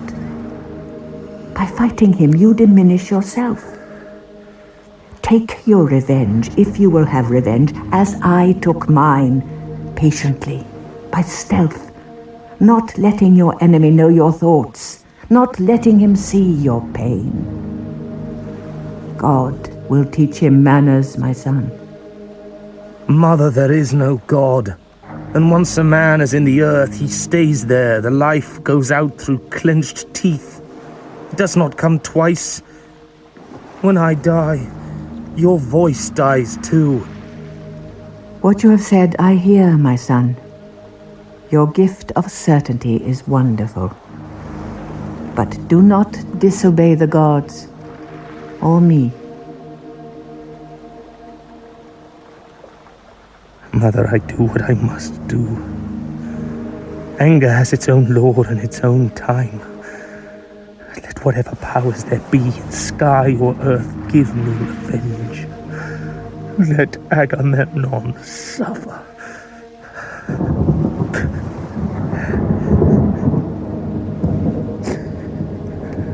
Compose yourself, Achilles. You are dearer to me than a brother, closer than blood. But this rage of yours has power to ruin us all. Agamemnon must not find you here, weeping on your knees like a beaten schoolboy. He must see you as you are, as the army knows you to be, their champion, resolute, immaculate, uncowed by adversity or the insolence of authority. What news do you bring, Patroclus? Does Agamemnon come to my tent? Will he explain openly to my face why he has done me this injury? Yes, he is coming. He knows that you have spoken violent language against him. He knows he has to show that he is not afraid of you. Is this the god-mad Achilles who falls down at noon to listen to the stones on the beach? Who puts his ear to the water's surface or hears in the movement of the wind above the sand divine voices? I think it is not the gods, but his own unstable nature which stings him into this madness, this rage. The army loves him, Agamemnon. What you have done will earn you nothing but their contempt if you persist in it. They know Achilles is always at the forefront, always leads, that he cares nothing for his own safety. To have seen him fighting is to have seen a god in action. Menelaus, you are my loyal, steadfast brother, and when you speak I listen. But you're deceived. This is no god. This is a proud man, unable to tolerate the knowledge that there is one above him whose authority exceeds his own. Why do you steal from me, Agamemnon? Why do you persistently quarrel, Achilles? Answer him, Agamemnon. The girl you stole was allotted to Achilles by acclamation as a prize of battle. I feared that in his rage he would kill the soldiers you sent to abduct her. But Achilles is a man of honor. Friends, he answered them. It is no fault of yours that our king behaves like a common thief. Patroclus, you are this man's comrade in arms. In you he places all his trust. I do not ask you to approve the action I take. I ask only that you understand why I took it. I had a girl of my own. I loved her more than I loved my own wedded wife. But she is the daughter of a priest of Apollo. And in reserving her for my own use and pleasure, it seems I put to scorn the laws of God and laid violent hands upon his consecrated messenger. As a result, this priest has used his art to call down against me and the forces I lead the enmity and anger of heaven itself. My brother believes it is not hard to recognize in our failure to achieve what we have attempted against Troy the signs of divine disfavor. Accordingly, he has renounced the girl he loved and made restitution to her father, the priest. But it is not fitting, Achilles, for a king to have less than his lieutenants. Old custom of war gives me first choice in everything. So you take from me by theft what you cannot win by prowess. Do you ask me to acquiesce in what you do? I do not ask it, Achilles. I demand it. Do not criticize me for making a test of your obedience. Everywhere it is whispered that I take orders from you. I know where these stories originate. The army is rotten with faction, infected with rumor. Accordingly, you will submit yourself to my authority and recognize the power which I hold over all men.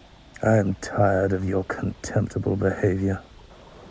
I am tired of your vanity and greed. You are unfit to be commander-in-chief, unfit to lead men into battle. You fight as you have always done, not for honor, but for your own personal gain. Are you not ashamed that this summer your soldiers have died in their hundreds, eating rotten meat, drinking contaminated water, while you ate well and slept well, tucked up in your tent? You bestow upon yourself the title of commander-in-chief, yet you do not lead by example as a general should. Name any in this war who has paid a higher price than I have done. When the gods made a test of my faith, I delivered up my own beloved daughter, Iphigenia, to her death. I swore I would give anything to bring the army safely to Troy, and the gods did not doubt I told the truth. They spoke through their priest, and I obeyed them. Do not lie, Agamemnon. You put no faith in gods. You did it to seem strong. You knew that if you treated your own daughter as you did, then you would be feared and obeyed. Prophecy was given openly and in public. And when the army heard it, you will remember how they howled for her death. I could not repudiate it. The will of the gods is harsh, not gentle. Often it is needful for us to suffer. She suffered. You did not suffer.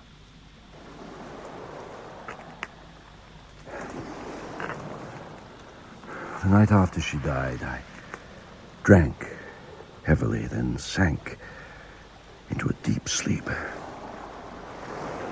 I woke before it was light. There, in the darkness, a child was sitting with worms in her hair.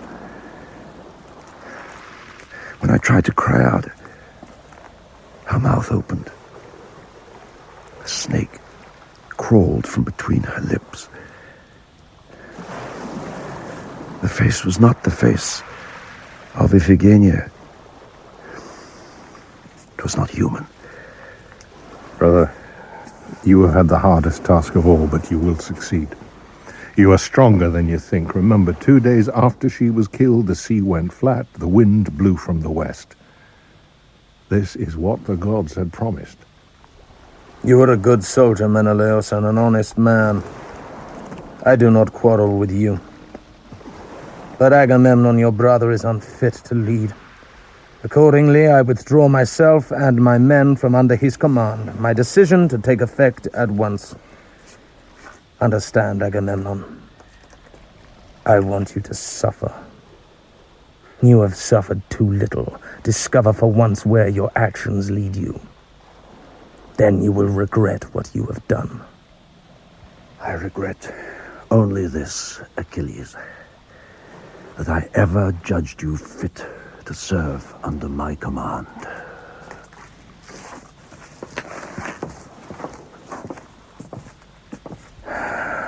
Speak, Patroclus, you say nothing, but your silence accuses me. You act intemperately, as you have always done. Many who applaud you now for what you do will despise you later when the consequences are known. I do not care what other men think of me.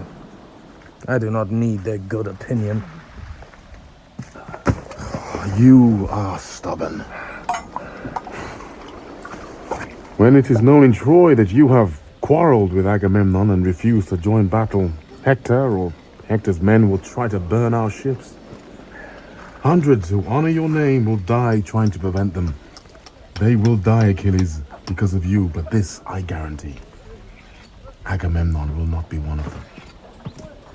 Who are you trying to hurt? Who are you trying to punish? I need to let my anger out. Someone must be hurt. Look, wind and tide are stronger than any human hand, yet mortal men have made themselves master over the earth, not by bodily strength, but by the power of their own will.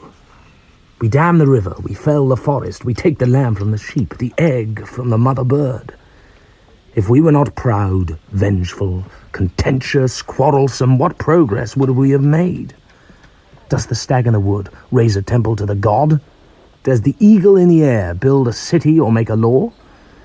I have seen a man die when he lost the will to live, and I have seen a man become like a god because it was his will to act as the gods do, without pity, without fear, without conscience, without restraint. If you love me, Patroclus, show it now, and stand at my side. Do not mistake me. My love for you is not the same as flattery, and my regard for you does not mean serving you on bended knee. There are virtues other than courage. The art of graceful compromise is one of them. Do you not see how certainty in you exhausts us all? No sooner are Agamemnon's orders promulgated each morning at our assembly than you are on your feet denouncing them. No man who ever lived on earth can give his best under the lash of this perpetual criticism. Love, you often say, is unconditional. Should I applaud you, then, for doing what is selfish, base, or wrong? Should I pretend to have no mind, no thoughts for fear of hurting or offending you? The strength I have, Patroclus, which you and others choose to impugn, is not harshness or rigidity, but the knowledge of the truth. Give me your armor, your shield, and your sword. Why? What will you do with them? I will fight in your place. Achilles, or the image of Achilles, must protect the army. It is said that on the field of battle, the sight of your helmet is worth 500 men.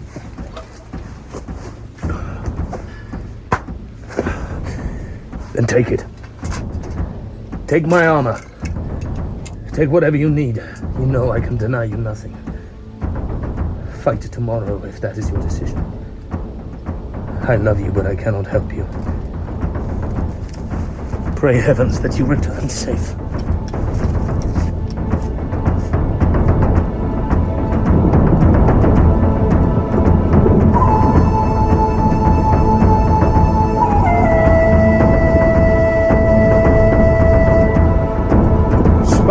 Brought news shortly before dawn that Achilles and Agamemnon have quarreled over a girl. The girl had been allotted to Achilles as a prize of war, but Agamemnon has requisitioned her to his own use. The spies say that the quarrel cannot be mended, that therefore Achilles is certain to withdraw from the fighting. At last the wind blows down from heaven, from the gods themselves, which will carry us to victory. We've spent 10 years in limited defensive skirmishes, avoiding pitched battle, waiting for their strength to fail. Now, our patience is rewarded. Our patience, brother? My patience, you mean, or Troy's or Priam's, not your own. Long ago, you advocated total war, and I opposed you then. Do you renew the argument now? I hear you say finish the war conclusively in one bold stroke, drive them into the sea. Idiot. That is what they desire most, to draw us out like ants from our confinement and then to destroy us under our own walls, like ants. My men have often asked, why do we never give battle? Why does Hector, our general, prefer to fight sitting on his arse? I answer because Hector cares too much for Trojan life to see one drop of Trojan blood shed on Agamemnon's behalf. It was not us, it was Agamemnon and his men who chose to fight. Let them do the dying. You say let them do the dying, brother, but we are the ones bleeding to death. Troy was great when Trojan scope was limitless, when Trojan power reached wherever it pleased, but Agamemnon's blockade has closed the world to us. Many have said that Troy grew rich not by war, but by trafficking and trade. But how is the sea kept open? How is the market kept free except by force or the threat of force? I grant we are still able to eat well and drink well, to sleep upon soft beds, but let us not call this meager achievement freedom or victory. The truth is that for 10 years we have grown weaker, while our enemies have grown stronger. That is why they say in the streets that Priam is a sick old man, unfit for office, and Hector, his son, a magnanimous fool. My shoulders are broad, broader than your own. Opinion will not weaken them, my son. I know how long a war has lasted. Do you think because I am old that I cannot count? What does it matter if it lasts 10 years, or 100, or 150, so long as at the end of it our enemies are destroyed? And if the war cannot be won, if there is no place for Trojan values in a Trojan world, then truly I am content to die. Men become slaves when they prize their lives above their liberty. I hate this talk of defeat. Defeat is a state of mind. Father, there is a chance for victory. Now, Hector must act. Why, Paris? Why must my husband act to keep you safe? Go back to your bed and the woman Helen, whom you call your wife. You both say that men do not go to war over women. They go to war for reasons of their own. But Helen is the cause of it, whatever you say. If a war could have been won, then it would have been prudent to fight. But I know these island tribesmen. I have seen them and how they live, hard as the earth, drawing strength from the earth. I came to Troy an orphan. My father, Eetion of Thebe, was a good man. He ruled a peaceable kingdom, conducted himself without vanity or ostentation. Achilles assassinated him in the 24th year of his reign at the instigation of Agamemnon, who had sought an alliance which my father refused. We woke that morning to chaos and fire. My father died first, beheaded at his own hearth. Then my brothers were dragged naked from their beds. I hid in terror under a table. Achilles showed no mercy. I take no prisoners, he screamed. I am implacable. Next, he called every servant out, 50 men and women, onto a grass lawn by a statue of Apollo. Lie down, he bellowed at them. They all lay down. He drew his two-handed sword, its blade radiant in the light, and opened each throat to the air. I've not forgotten how the bodies saturated the grass with their blood, how they stank of fear and their own excrement. Do not try to tell me there is any dignity in death. I only know that to fight this man, this death-mad Achilles, gorged on blood, you must yourselves become crueler than men should be. Andromache, it is not yet day. Why are you out of your bed so early? It is too hot to sleep, Hector. Even at dawn, there's no wind, no relief from the heat. The boy wouldn't settle. He was crying, so I went to him and fed him. He's sleeping now. It is worse for them, bivouacked under the stars, rising each daybreak sodden with dew to see the shadow of our fortified walls thrown gigantic across the level sand. The image of their failure never leaves their sight. No, it is worse for us. Agamemnon's men are professional thieves. If they suffer defeat, they do not stand to lose their homeland. To them, the word warfare means no more than opportunity. What would you have me do? End the war. Send Helen back. Send Helen back? We tell them only that we're too weak to fight. They will stay to see us destroyed. I am determined that Troy will emerge from this war the greatest nation on earth. She will be undisputed sovereign over land and sea. There are times, Hector, when your bravado fills me with disgust. Life is so short. It leaves the body so fast, yet you talk as if men are immortal. I have seen you armed head to toe in bronze, coming fresh from the field, your sword blooded, your mantle filthy. But brave men can be stupid, Hector. Each day you dare the gods. Fool. Sooner or later, in some situation you have not foreseen, Achilles or some other man will cut you down. Achilles, whom you fear, is not an enemy to me, Andromache. He has broken with Agamemnon over the theft of a favorite concubine. I have often said his loyalty is not to country or to king, but to his own vainglorious insanity, and so it proves. It's true, Andromache. Achilles has left the fighting. For the first time in a generation, the advantage is ours. What will you do?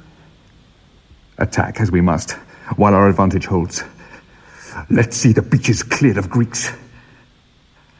I am a sober, cautious man, but my brother is right to say that while the Greeks remain, Troy is no safer than a boat in a storm. When Paris took me from Sparta, I remember we made anchorage at an island called Cranae, beneath a sky threatening rain. I undressed for the first time in memory alone, with no servants.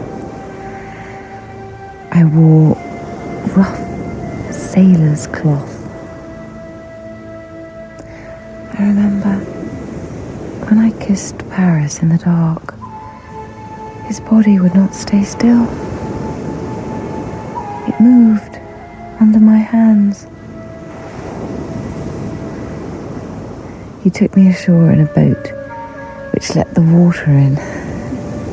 He sat in a puddle as he rowed, and when I laughed at him, he leapt up like a baboon and stopped my mouth with his kisses. I think I grazed an elbow, shouting, "Slower, slower."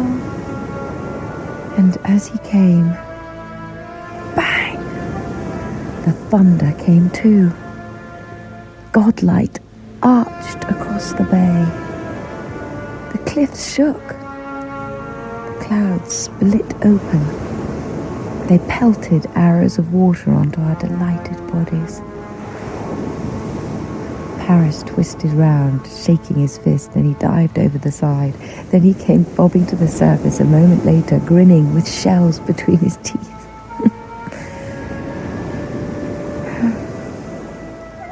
We passed 3 days and nights on the island of Cranae, sleeping and making love,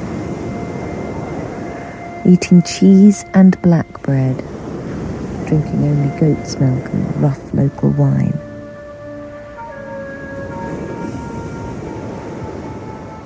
As the bird flies home to its nest, as the soul returns at last to God, so the spirit in love finds and receives the beloved.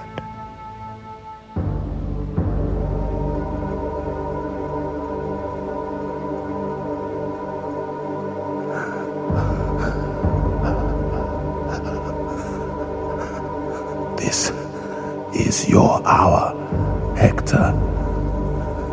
Today, you are top of the world. But be sure of this. Tomorrow, you die.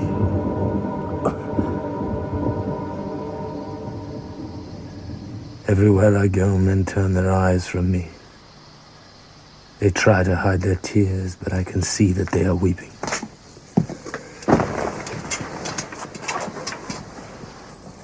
What news do you bring? None of this? Patroclus has fallen. He is dead. Hector cut him down in the fighting by the ships. Patroclus came out immaculate in your armor. He fought courageously, but Hector was not fooled. He knew Patroclus by his voice. He killed him with a single spear thrust. He has stripped the armor from the body, taking as trophies the helmet and the shield which you gave him. By the time we reached him, Patroclus was already dead.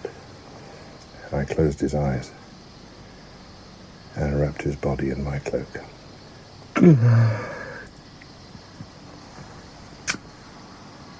I thank you. What you have done, I shall never forget. I told him,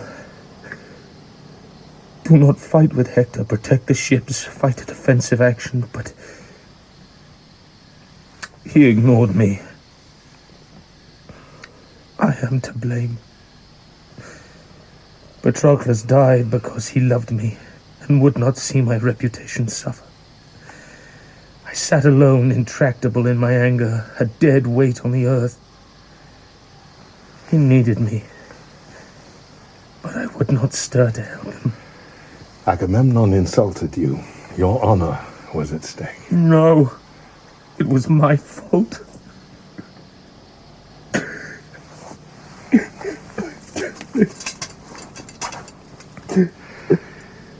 It is war.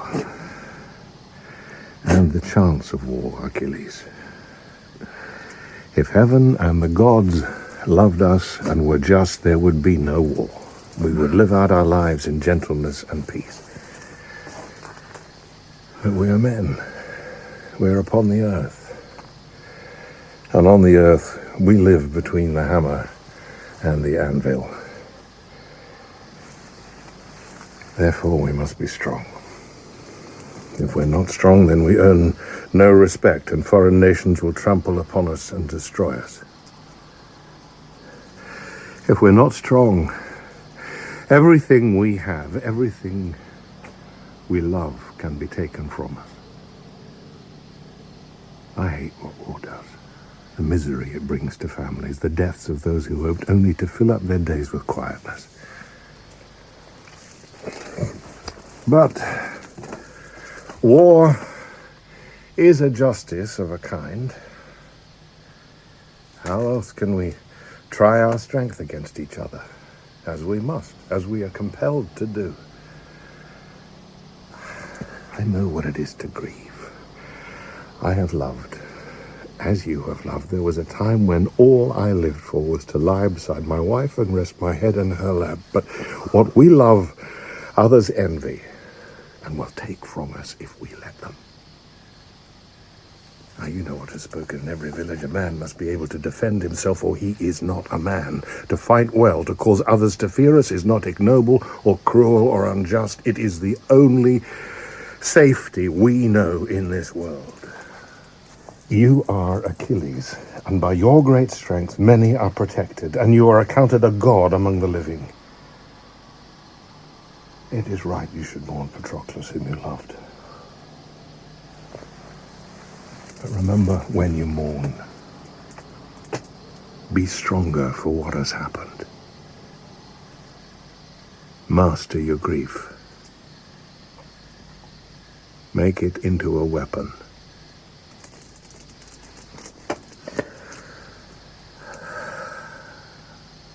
You are right. The blame is mine, but Hector will pay for what he has done. Good. I will have the body washed and brought to your tent.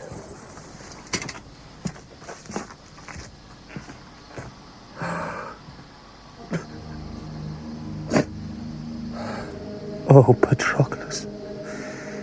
Some habit of my senses tells me I will see you again, but my heart knows it is not true. I cannot believe I let you die. You paid for my disastrous petulance with your dear life.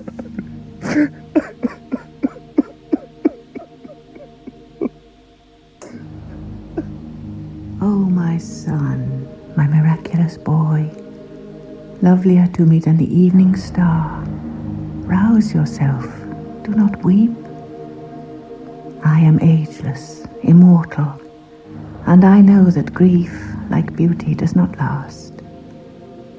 Remember that in sleep and in your dreams, the sorrow which you fear on earth does not abide. What hurts you now is only the pain of being human. Oh, my son, have you forgotten the mania which gripped you only a short time ago? The fury you felt at Agamemnon's insolence, the anger inside you detonating like the sun. Your prowess makes his expedition glorious, yet he treats you like some vexatious boy. For this you hated him so much, you cried out in your rage to Zeus, the father of all things.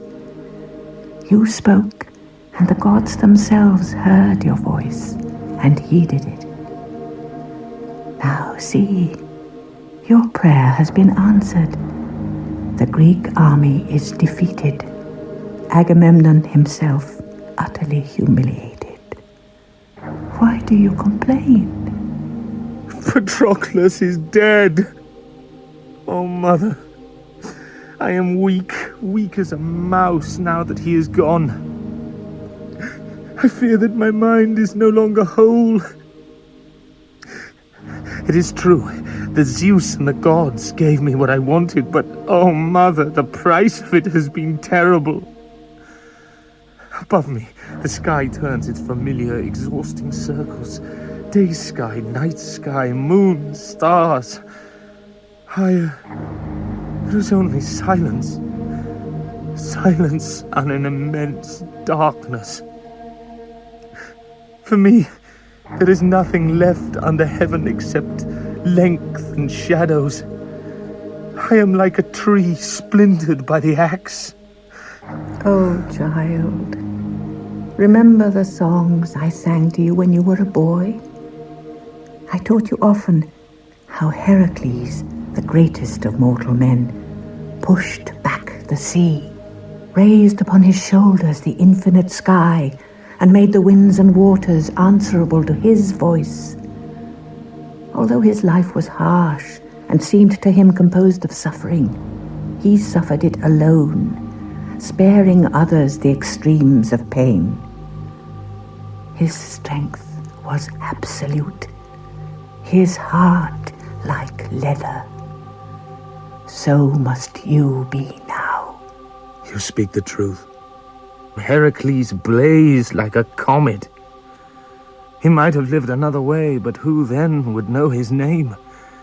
The scream of pain when he died will be heard 1,000 years. Take up your sword. Arm yourself for the battle as I shall instruct you. I did not rear you to see you sit tonight squandering your strength and weeping like a girl. You were not born to hug happiness like a pillow and hoard the drawn-out years until old age. Take Hector limb from limb. Cause fear to spread in front of you like fire. Let your pain speak one last time. I agree. You are right. Tonight my enemies sit in Troy rejoicing of what they have done to me. Hope rises from them like smoke from flame. I shall not sleep till Hector's face is crimson pulp, until his flesh is jackal food. But, Mother, let me never hear your voice again.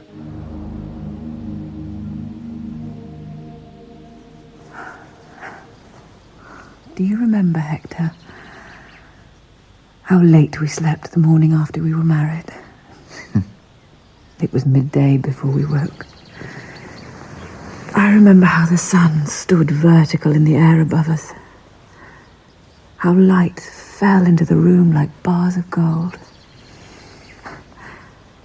Under the sheet, my skin was red where you had gripped me. It was so strange, so new for me to sleep beside a man, his body naked like my own. The warmth, the smell of you was overpowering. Do you remember? I remember. For the first time in memory, there were no servants to disturb me. The day was mine to command. Look. Orion has said the stars are fading. Time lies heavy upon me. What will I do when you are dead?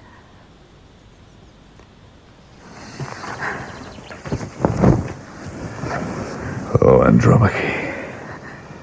Why must you talk of death? Because I've seen so much of it. I'm tired of bathing your wounds, of washing blood from your clothes, of seeing new marks imprinted upon your body. I live in dread of death, but it seems you and Achilles are infatuated with it. Pity me. Pity the child. Who else defends us if you are killed? Can a dead man come up out of his grave, his sword in hand, to protect the family he has left bereaved? Some say honor is best. Some say wealth. Some say most enviable of all is to die bravely for home, God's country. I say it is best to be alive, to sleep without the fear of danger, to wake to sunlight, food, liberty. Even a slave knows that to feel sense and motion in a living body, to taste the air, to observe the bustling world, is to be like a god beside the eternal dead, who feel nothing and have no knowledge of any condition except silence and darkness.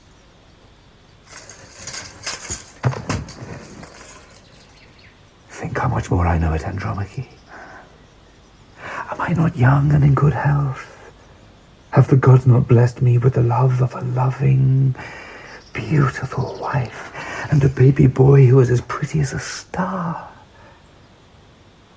But what kind of man would Hector be? If Hector said, I am afraid, death is terrible, I dare not go out today. You have always been too noble, too honourable. You cared too little for things which were real and tangible. For my touch, for your son's embrace. Will you fight and die for the destiny of Troy? Oh, fool! Troy has no destiny if you are killed. 10 years I fought and led the fighting under our walls. In all that time I never lost a battle. Woman, where is your faith? You are mistress of my household. Do the work of a woman. Talk no more of warfare and death. How then shall I remember you? Remember me as I stand here now, armed, in good health, prepared, sober, of good cheer. Master your fear, Andromache. Master it.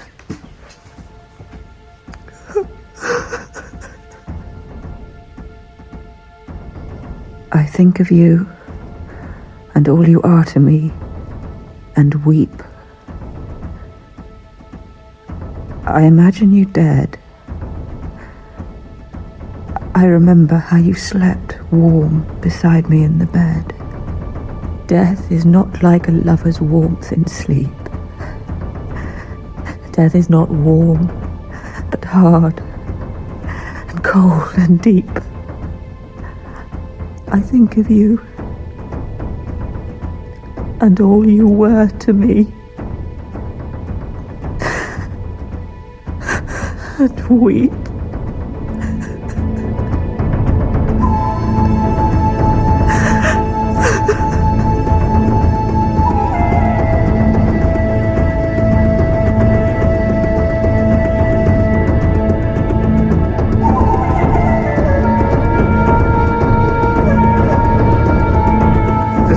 Son, listen to an old man who has seen much. Choose your ground. Yes, you must face him someday, but why today, my son? Why, when the mad blood drives him on? You did not make this war, I did. Go out another day. Choose your ground. Be prudent. Delay. No, father. For 10 years we have delayed. Let us end it now. We've slept too long, have endured too much at their hands. I am your son. Where the king leads in peace or war, the nation must follow. You are old now. Your bodily strength is almost gone.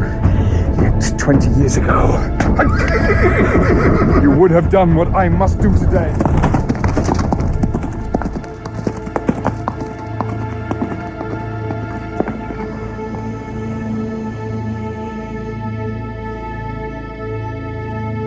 The god of war.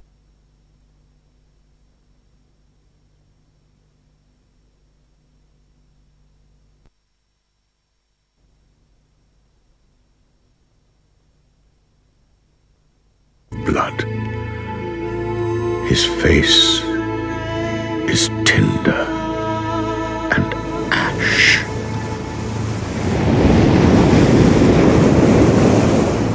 I see you, Hector.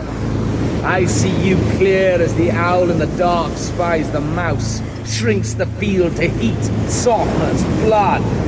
Use words to frighten children, not me, Achilles. You spit out hatred like a girl. You weep for the life you have wasted here on our shores, squatting with your back to the sea. The gods are harsh. They do not pity you. For 10 winters and 10 summers they have kept you out of Troy. 10 long years. I felt no anger for you or your father, but I am angry now. Everything in my life which was beautiful and good you destroyed. I know you, Hector.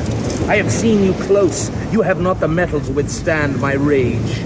As for your body, when the life is gone, I will give it to the carrion birds. Let us exchange blows, not words, Achilles.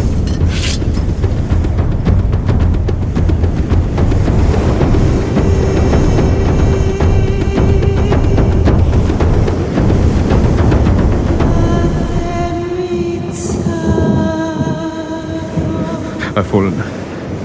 I'm bleeding. Why do I feel nothing? O heaven, O Lord of light, receive me into your kingdom.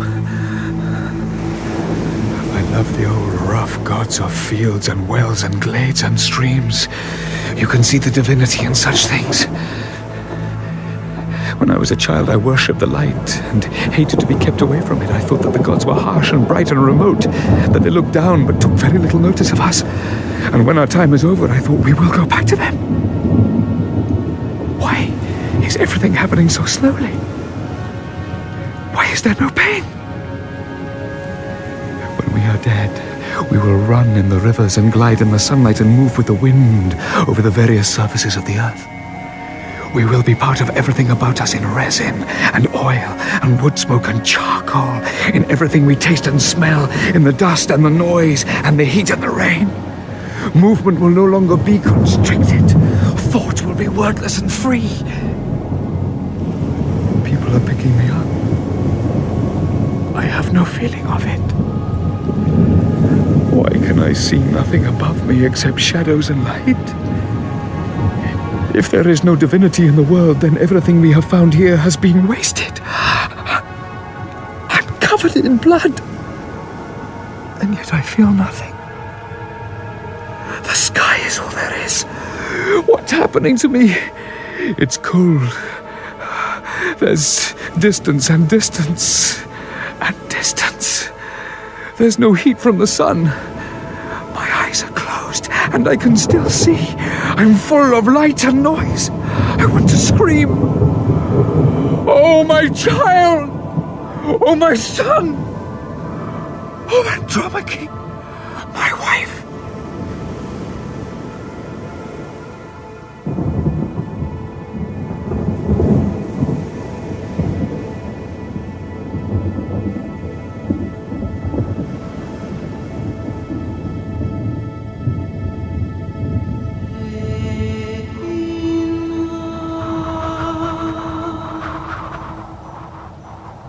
Achilles then put aside his helmet, and calling upon those who were of his party, he took the body of Hector, which, being now bankrupt of life, he cut it with his sword at the heel, and putting through the flesh a thong of leather in this wise, he stitched the carcass to a rope, and bore it thus behind his chariot,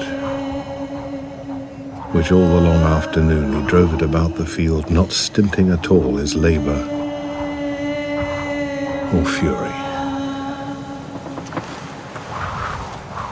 And as he went continually by, boasting of the high deeds he'd done that day, the dust from the ground rose about him in the form of a cloud, so that the sun itself seemed to suffer an eclipse, for the light of it burned indistinctly like a furnace through the fog and filth. And in this fashion, day passed into night.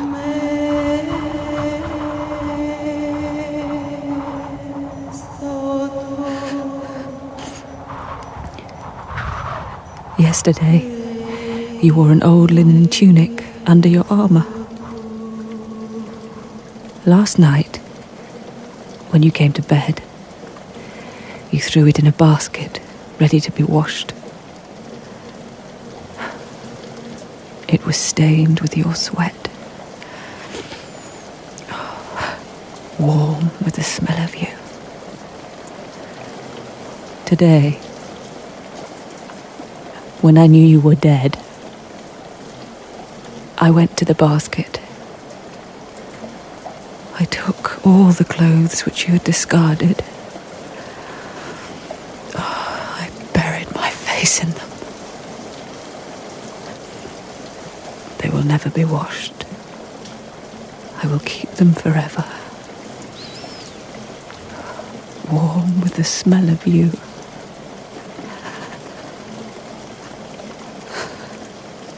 Oh, Helen. If I ruled in Troy, I would cast you out to beg your way home to Sparta.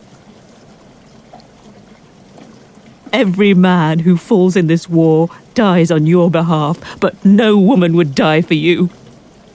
We see you for what you are. The killer of our children. The murderer of our husbands.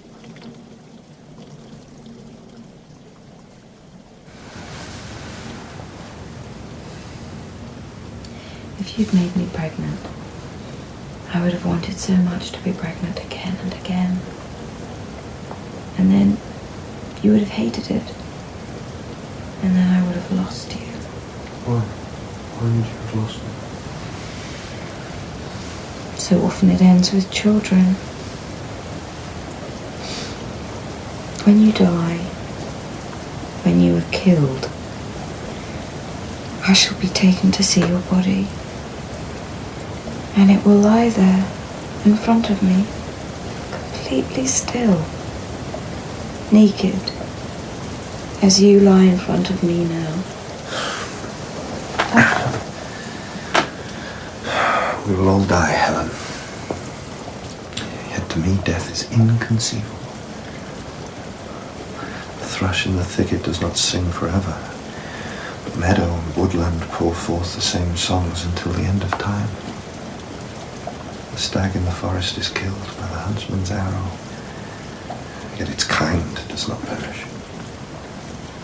And the lark, which dies this winter, flies as it has flown for 1,000 centuries.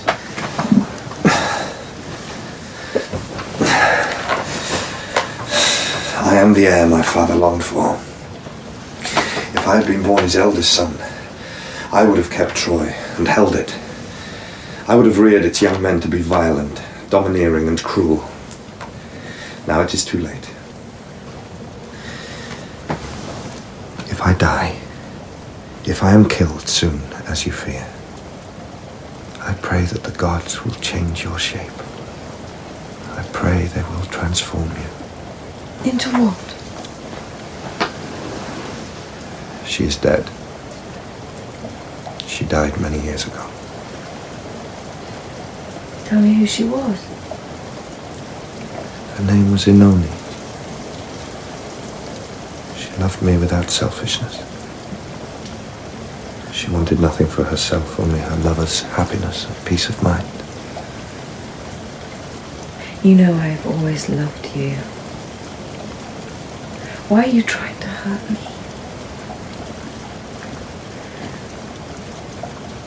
You know, it is said of you that your love for me is like the love of a vain young nobleman for a prized thoroughbred horse. Is that what you think? It's not what I think. It is what others have said. If it is not what you think, why do you repeat it to me? I know you. You will never let me believe I am completely secure. You hold me to you by allowing me to fear that one day you will discard me. My brother is dead. Let us talk about things which matter. We began it. We are to blame. No. Life is possession. It belongs to the strongest. Hector is dead because he fought for glory or honor, but not to win. Agamemnon's men are not stronger than we are, but they are winning because they have more to lose. I was born to rule in Troy. But how could I rule? How could I honor Hera, the goddess of power, unless I killed my own brother and took his place? I left Inoni to follow Hera, and Inoni died for my sake. I chose to seek safety in the arms of Aphrodite. You became my throne, my empire, my fulfillment. And I loved you. But now, I shall be Priam's son.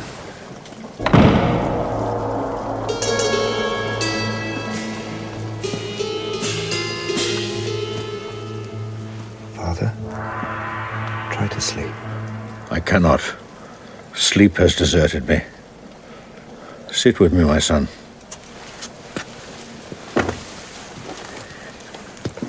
It is not over. When you are gone, I will be king. No. When I am gone, only the carrion birds will live in this place. You will never be king. I know how you have longed for it. Beware. It will destroy you.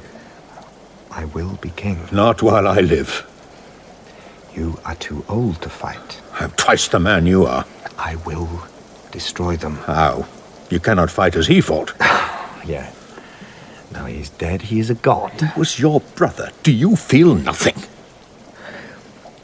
Hector was your firstborn son, yet, even after 40 years, he cringed under your rebuke, and you spoke almost as strangers. I would not have allowed you to treat me like that, even though you are my father. I would have demanded your respect, but he was honorable. And now you turn on me. What did you want from us? What did you expect us to be? You were hard and destructive, always, for all your fine words. How dare you criticize me? When we made war upon the Greek Confederation, we understood that they were strong, resolute, bold. What was our intention, if not to destroy them? I have said often in your hearing that by the way we managed this war, we have made it plain that we do not deserve to survive. For 2 years or longer, when they first came, we received their ambassadors and gave safe conduct to their heralds. When pestilence swept their army, we granted them a truce to cremate their dead. It is not their strength, but our weakness which holds them here and keeps us under siege. They know better than we seem to do that the history of a people begins with war. Oh, Father, every man and woman who lives in Troy is what you made them. You took a village people out of their huts and gave them ships, temples, markets, gardens, and granaries. You did not do this because you loved them, but because it was in your ambition to do it. They followed you because you drove them hard. We must be now what you were in the old days. Harsh, pitiless, brutal, unrelenting. You talk of the old days, my son, but you were not there. I did what it was possible to do, no more. I know what is said by everyone except you, that I am shiftless and effeminate, that my life has been lived in lethargy, hating the pursuits of manhood, thinking only of pleasure or women. It is said that because I was raised in poverty, I have been corrupted by luxury and ease. The truth is, I envied Hector. In my heart, I never thought him fit to be your heir. I wanted the crown which I knew you would one day pass to him. I am the son you have always wanted. I understand what my brother never did. What kingship is. And how the hearts of men are won by images. How they love magnificence in power. The gift of effortless preeminence. I have always known I will be king.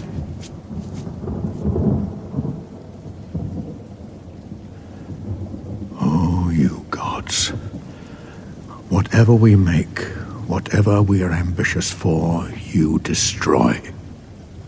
You teach us only that cruelty is rewarded, that justice does not exist, that in this life the evil man need not fear retribution. He may do everything his strength and power permits. No, Priam, you are wrong. Who are you? On the day your wife Hecate died, I came before you in your palace. You were a king among kings. Every room, every corridor was laden with riches and wealth. You sat upon a throne, carved in marble, inlaid with amethyst, desolate and alone. You had power beyond price, but could not save your wife. I remember. Tell me why you have come. To speak the words of the gods.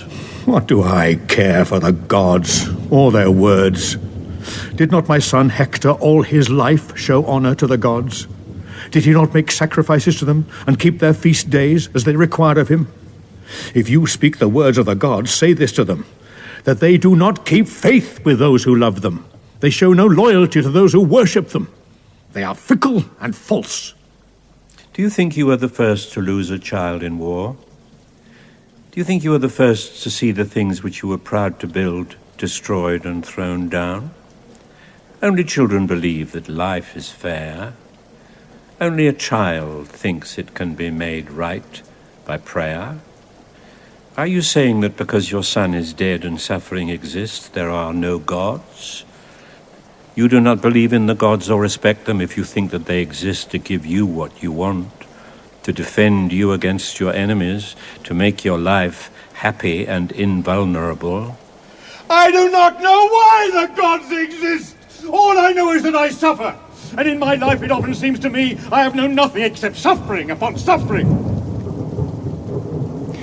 If you are a god, if you speak their words, tell me now, how much more must I endure before my heart breaks and death sets me free? How much more? Grief has made you foolish, Priam. I cannot say. The truly good endure without a reason and without complaint. They know a man is not the master of his fate. Life is changeable and shifting. All is variance. Alone, the philosophic mind accepts this and learns that all which comes to pass is God-given and must be borne with patience. In your hour of desolation, I cannot comfort you.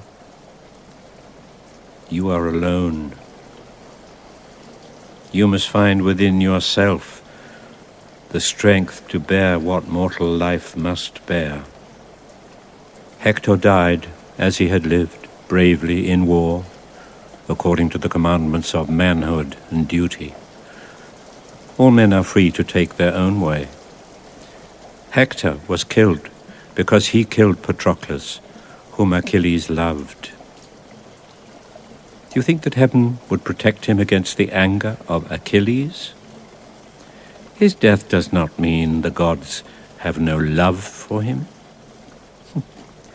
What is death to the gods?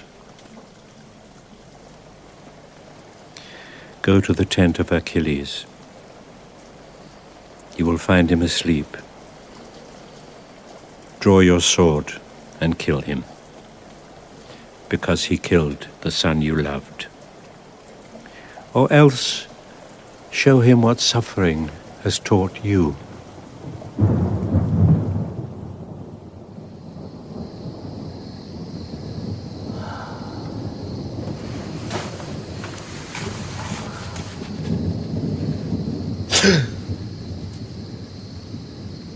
Who are you?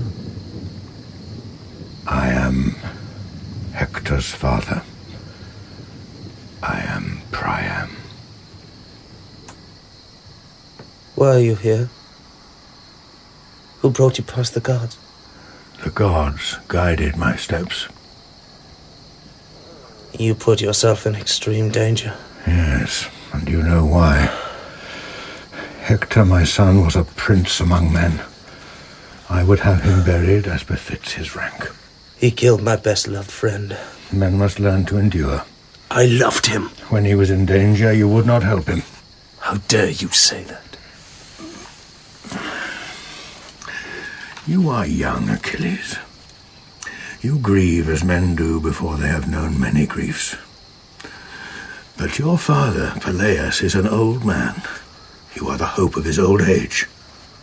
Consider, Achilles, how Peleus, your father, will weep if you are returned to him as Hector must now be returned to me. He will wring his hands and say, "For this I waited, arms open, the house prepared. For this I wore 10 winters out with worry and care. You were my only son. Each spring I thought to see you returning at last to sit at my side. But the gods have had no pity for an old man's dream." Be silent, Priam. I have grief enough of my own. You were an old man. Old men are sentimental. They weep whenever they remember the past. They say the sun shone brighter in the old days. 10 years ago, when Helen was stolen from her lawful husband by your treacherous, dishonored son, you made the choice between living in peace or waging war against those whom you had provoked.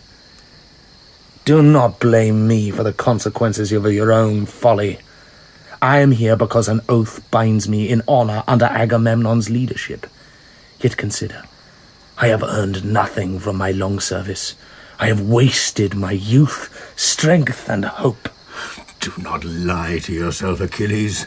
You came for gold and for the spoils of war. You thought it would be a short time before Troy fell, but you were overconfident. Go home.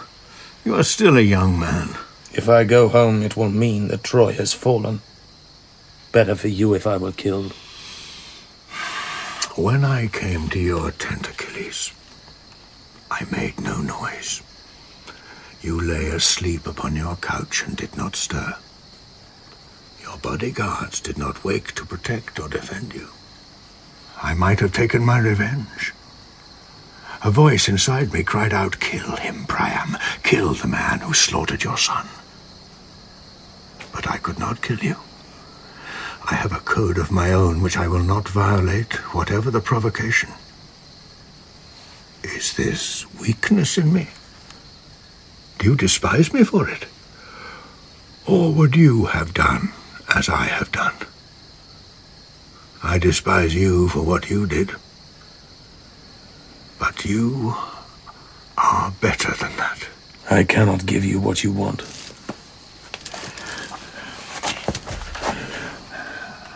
I was once a hard man, Achilles, a stubborn man. Yet I kiss these hands of yours, even though they killed the son I loved. Rise, Priam. I will not rise. I am an old man. There is little I have not seen in a long life. I know that nations which are great, as Troy has been great, are not destroyed by those who are better than they are. It is because we are higher than you, truer and more generous, that you desire to tear down our walls and plunder and burn our city. Then you will absorb into your own barbarian culture the best of what we taught the world. You will raise yourselves up upon our foundations. In time, some other nation, crueler, harder, more acquisitive than your own, will do to you what you did to us. But these things lie in the future. We live in the present. You, Achilles, once sat as a guest at my table. You came to my city to learn what I could teach. I see now that I taught you nothing. You have murdered my son, who rode beside you like a brother. Hatred should end with death, but you have no honor. When you expend your anger and bitterness upon his lifeless corpse, you punish only the living, his family, his wife, his father who loved him. The war is not about Helen. The war is about corn and trade. It is waged by a barbarian tribe out of envy and greed. The gods sent this war out of heaven as a curse. It must be endured. Take Hector's body. Take it. And give him burial. The law must be obeyed. You must have what you ask. I acted without honor or pity or common decency. Soon I will be dead. Better for me had I never come as a soldier to these shores. Better not to have been born. War should make us better than we are, not worse. You must be tired, Priam. I would be honored if you would sit at my table and eat and drink with me. Wine and food bring their own relief. No, Achilles. I can eat nothing until I see his body. It is here.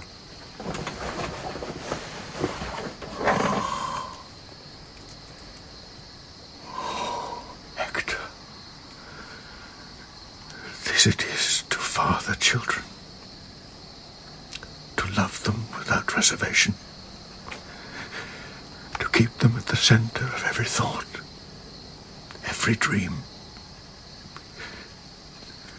Then to see them lying in the earth before their time. Does anything survive? At this moment, I do not believe so. Oh, that we could foretell the end of these events, and in apprehension of what must befall us, learn to bear it better. That we might see before beginning the ruination of our hope and youth and promise. That all our miseries might be revealed to us in the cradle, so we could grow familiar with them and learn to call them by common names. Yet who, knowing this, would go a step further? Who, if he had a feeling of his own bereavement and death, would venture forth in this life at all? Who, knowing the distracted faculties of love, would hazard his sanity in its pursuit? We are wretched creatures, ignorant, selfish, and cruel. My life has gone by, and the time has been wretchedly used. I have been ungentle and unloving, and serving myself above all others. I have wasted my best days. In wine there is some oblivion, yet it does not last. In sleep there is some rest, yet it is not perfect. In memory there is some peace, yet it is fleeting. In love there is some ecstasy, yet it is changeable and shifting. Forgetfulness is ever denied us, for the imagination does not forget, except briefly, but possesses its own iniquities to the end of consciousness, which, if the gods are kind, is death, as sleep secure and senseless, inanimate as the earth.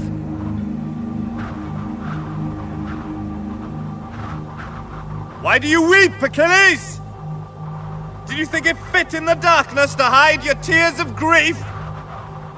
For this at least I owe you thanks, that you gave back to my father the body of my brother, who was a better man than any in your army. I have no chivalry, Achilles. I obey no custom of war. If you had perished in your infancy, hundreds, thousands would live today to see the sun who you have sent prematurely into darkness. I show you no respect, because you deserve none. Come closer, Paris. I see that you still fear me. You carry sword, shield, bow, but I could take you with my bare hands. Look! For all your swiftness and agility, I can outrun you as the stag outruns the hounds. That you can outrun me and outfight me, Achilles, I do not doubt it. But you cannot outrun the arrow which I have marked for you!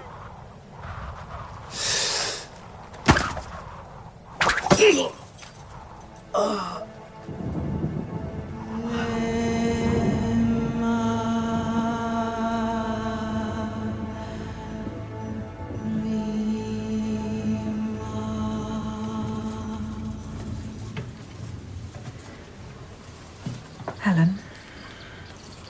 What is it? What has happened? Have courage. Paris is dying, Helen. Oh, heaven. Oh, gods. He has been wounded in the hand by an arrow soaked in venom. His blood is poisoned. Nothing can help him, nothing in the world. He had gone out in search of Achilles. It seems that he knew or guessed where Achilles would be. He caught him alone shortly after dawn and killed him with an arrow which he had coated in snake venom. Paris had resolved, once Achilles was dead, to sever the head and carry it in front of him into Troy. But as he knelt to do it, it seems that he cut his own hand upon one of the arrows. He did not think even then that he was in danger, but his skin began to change colour, his breathing became short and fast. I must help him.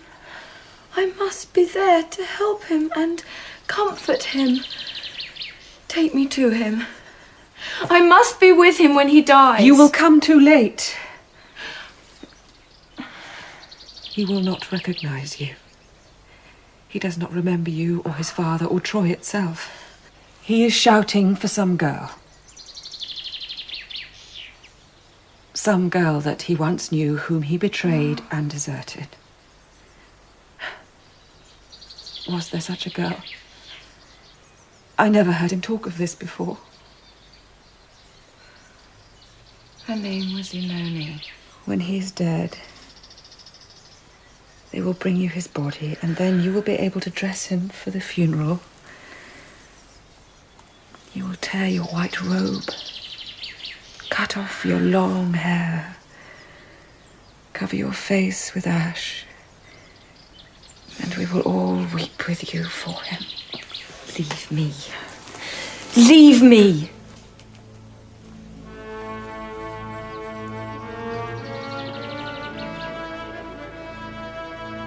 I have lived like hot summer air. I have loved like the weather. My thoughts were as irresponsible as clouds. My affections as fierce as the wind.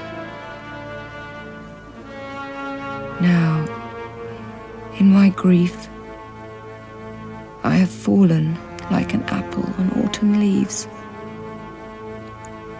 A single night has bound my heart in ice.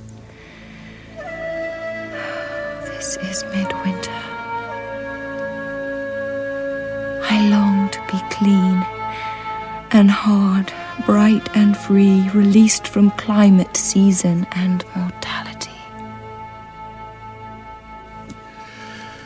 If we cannot do it by force, brother, then let us do it by cunning.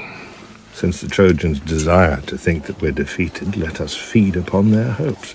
Let us confirm the contemptuous opinion which they hold of us. And now that Achilles, the greatest and most prodigious of our fighting men, lies dead, let us appear weak and demoralized and superstitious. Let us depart under cover of night, leaving behind us on their beaches only a single votive image to placate the angry gods, whom by our lawlessness and strife we have affronted. Thus Troy will be taken not by an engine of war, but by an image of peace. The emblem of Poseidon, the sea god, a horse made of poplar wood, 10 or 15 feet in height, and inside as hollow as a laundry basket. Within it we will conceal 2 or more of our soldiers. The Trojans, out of their piety, will transport the horse within the walls of their city, and once they're asleep or drunk, our men will emerge. One will light a beacon signaling our fleet to return, and the other will open the heavy gates of Troy to admit our invading army. So shall be taken the holy city of Priam. He made it to stand forever, firm against the ages. Yet in a single night, every part of it will burn. I have often imagined how Troy will fall. And in my grief, I've often prayed for death, desired it, amorously, to be a second husband to me. And I have longed to be set free in sleep. Last night, in a dream, I walked beside a river where the scent of flowers fell heavy on the air. And in that silent place, Hector walked beside me. The shock of death had not yet left his face. "Hear me," he said. "My time is short, Andromache. Take the boy and hide him in another country. Troy will soon fall, and they will leave no part of it large enough to hide a child. But I cannot take my son out of the city his father loved. His death will be the end of me, but he is Hector's child. And dreams are not real, they are only dreams. and I must endure what the wife of Hector must endure. There are no choices left for me. Yet, I shall beg them to spare his life. Agamemnon will answer me, Andromache, do not be a fool. The day will soon come when this boy will be a man, and then, as a good son should, he'll seek revenge. Blood will have blood.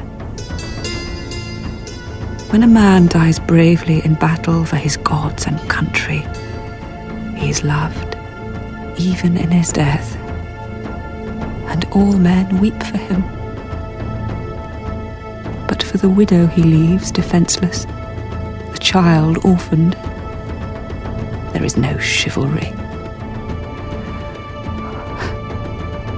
Truly it is said that the family of a brave man weeps often. But for me, death will be like the moment when at last the storm blows itself out and the sky clears and the light is clean.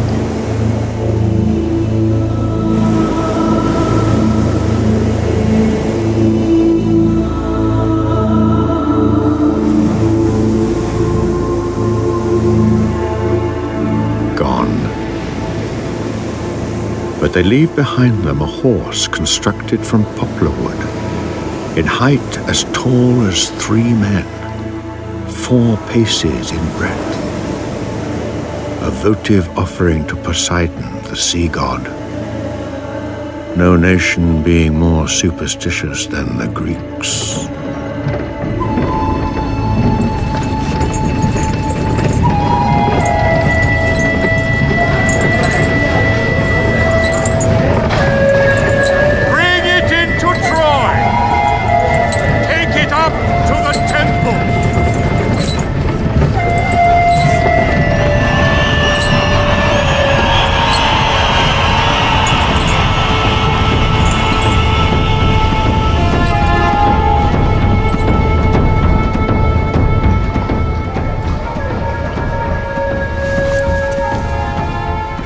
Gone, Priam. Why are you sad, Priam? Why do you not rejoice to see the beaches cleared at last of soldiers? To hear from your people only the sounds of laughter and joy? Is it because so many have died? Is it because the 2 sons you loved and honored are both dead? I love them too, Priam. I will not sing or drink wine tonight. I cannot rejoice. No, Helen. That is not the reason. I feel no joy because in my heart I know that their fleet will be back once the winter storms are over. I know that Agamemnon has the means to refit his ships, to take in provisions, to make himself richer and stronger. Everyone in this city blames me for what Troy has been compelled to endure at Agamemnon's hands. Either behind my back or now openly they speak against me. Everyone, except you, Priam. You never blamed me. You have always been kind and gentle towards me. It is said, everyone says it, that you knew Troy would be destroyed if Paris lived. Were you not afraid when he returned from Sparta, bringing me to Troy as his lover? I was afraid, but not for his sake and not for yours. I should have made war on Agamemnon before he had had time to launch his fleet. I should have demanded obedience from the Greek states, and when they refused it, I should have accused them of spurning my friendship and then attacked them. I think now that the years when Troy was at peace weakened my resolve. When I was a young man, I did not hesitate to take whatever measures were necessary to restore order. The times were harsh. I taught my enemies it was not wise to fight with Priam. But I lived to be old, and as old men do, I began to think too much. I saw that no life is lived which does not end in failure. Accordingly, I failed to punish with appropriate severity those who threatened my interests. I was strong, but not strong enough. They will win for this reason, Helen. They hit harder than we do. They bear pain better. No, Priam. I think you have defeated them. I think they know that they have failed. Do not abjure your love songs, nor forget to make of life one everlasting day. Believe the world was made for humankind, and that in your own image it was framed, and that to fit your loveliest desires it has no other purpose, no, nor truth. Worship the rose, and never fear to love the perfect beauty of an imperfect girl. We come from nothing, and are gone like smoke. We cannot answer questions, never know why we are born to die, or why we live in this and not some other space of time. This spark which kindles us will soon be out, and out. We never light its flame again.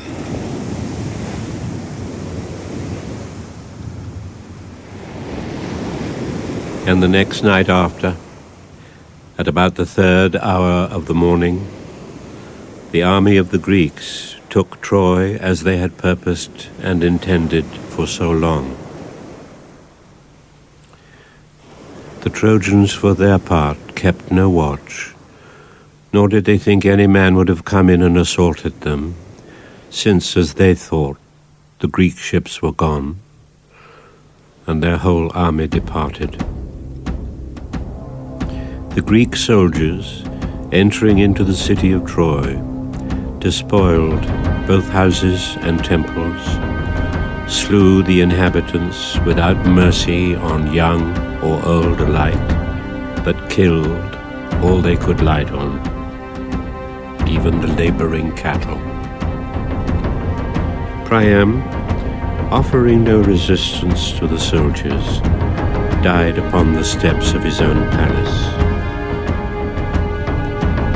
Astyanax, the child of Hector, was not suffered to live, being thrown alive from the tower above the chief gate.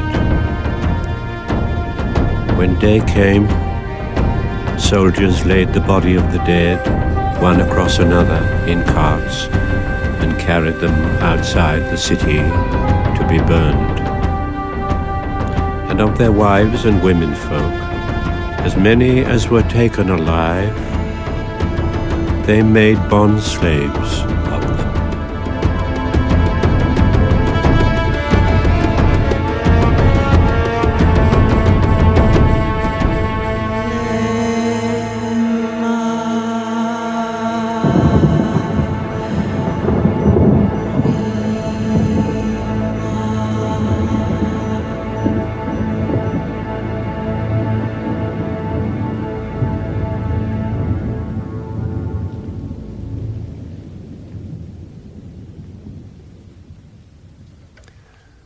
You've been listening to The Death of Achilles, the second play in Andrew Rissik's Troy trilogy. And the third play, Helen at Ephesus, starts in half an hour at 9:30.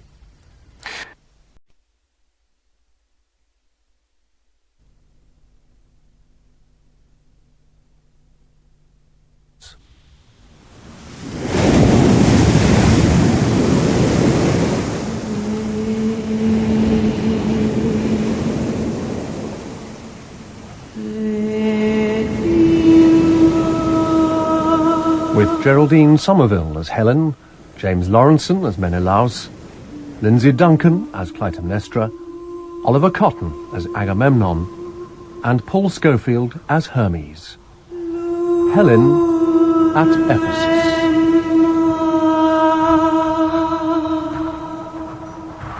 Now that the war is over, finally, and the men come home again, will their customary violence be forgotten? Or will it spread like a stain? The war is over. Troy lies shattered in the sun. Agamemnon and Menelaus have done at last what they swore 10 long years ago to do. Earth and blood are all that remain of Priam's imperishable dream. Let those who think they have nothing to learn from the past consider Troy, and remember that this is what always happens. Men who love to build, to order, to create, also love to fight, to match strain against strain, stress against stress, to let the hungering for blood fill up their soul's emptiness.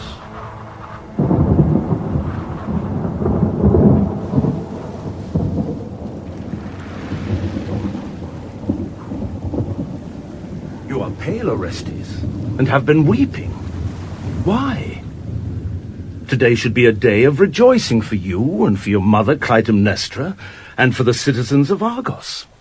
Troy has finally fallen. Your royal father, Agamemnon, comes home at last. 10 years of hardship, 10 years of fear are at an end. You mistake me, Aegisthus. I rejoice that my father comes home, but I weep because my mother forbids me to be at his side when he enters the holy citadel of Argos. Do not doubt your mother, Orestes. For everything she does, she has a reason. Since Agamemnon left her side and went to Troy, your mother has suffered in ways a boy of your age cannot understand. I am your mother's steward, her closest advisor. I see the anguish, the weariness, the persistent labor of her mind, which she keeps hidden from you and from your sister, Electra. Remember, too, that in her heart she still grieves for her daughter, your firstborn sister, Iphigenia, whose life Agamemnon was obliged to offer as a sacrifice to the gods. Now, perhaps today, at last, she wishes to make her peace with your worthy and illustrious father. Do not use smooth words to me, Aegisthus. You are my mother's lover, although you try to deny it. Why do you betray my father with his wife? Why do you pretend to be my counselor and friend? You have no friendship and no love for me. I have always loved you, Orestes. I am sorry that you find it necessary to question in me motives which I protest are open, affectionate, and honest. Argos is your home. You do yourself wrong to fill it up with imaginary enemies. Do you suppose that all men, other than your royal father, are deceitful and self-interested? Do you think that your mother plots against you too? Are these truly your thoughts, Orestes? A man should take his thoughts private to the grave, Aegisthus. He is what he does, and only that. Well, you are too young, Orestes, to know what a man is or does. Honor your father. Be glad that he has come home. But obey your mother, who has always loved you. Electra. Yes, Mother. Approach me, child. Today at noon, your royal father returns from Troy. But I'm sending you and your brother away. Servants will conduct you to the kingdom of Phocis, where you will reside as guests of the king until it pleases me to summon you home. Mother, my brother and I are Agamemnon's flesh. To be banished from his sight on this day of all days is to be starved of the light of the life-giving sun, denied the right to breathe the eternal air. Do not criticize me, Electra, until you have heard my reasons. Long ago, before your father was vouchsafed his triumph in this war, he did to me and all our house a great and grievous wrong. Until we two are reconciled and have spoken together mutual words of forgiveness and trust, these celebrations must sound a hollow note. Mother, I know well enough that my father did wrong to spill his daughter's blood. Yet I make bold to say that he did it because the gods granted him no choice. And in the thing he did it for, they have rewarded him with success almost beyond hope. You never knew your father. It is only his name which infatuates you. At Troy, below the walls, no human being moved except at Agamemnon's word. Power such as this is to be feared more than loved. I place your brother Orestes in your care. Be mother to him as well as sister.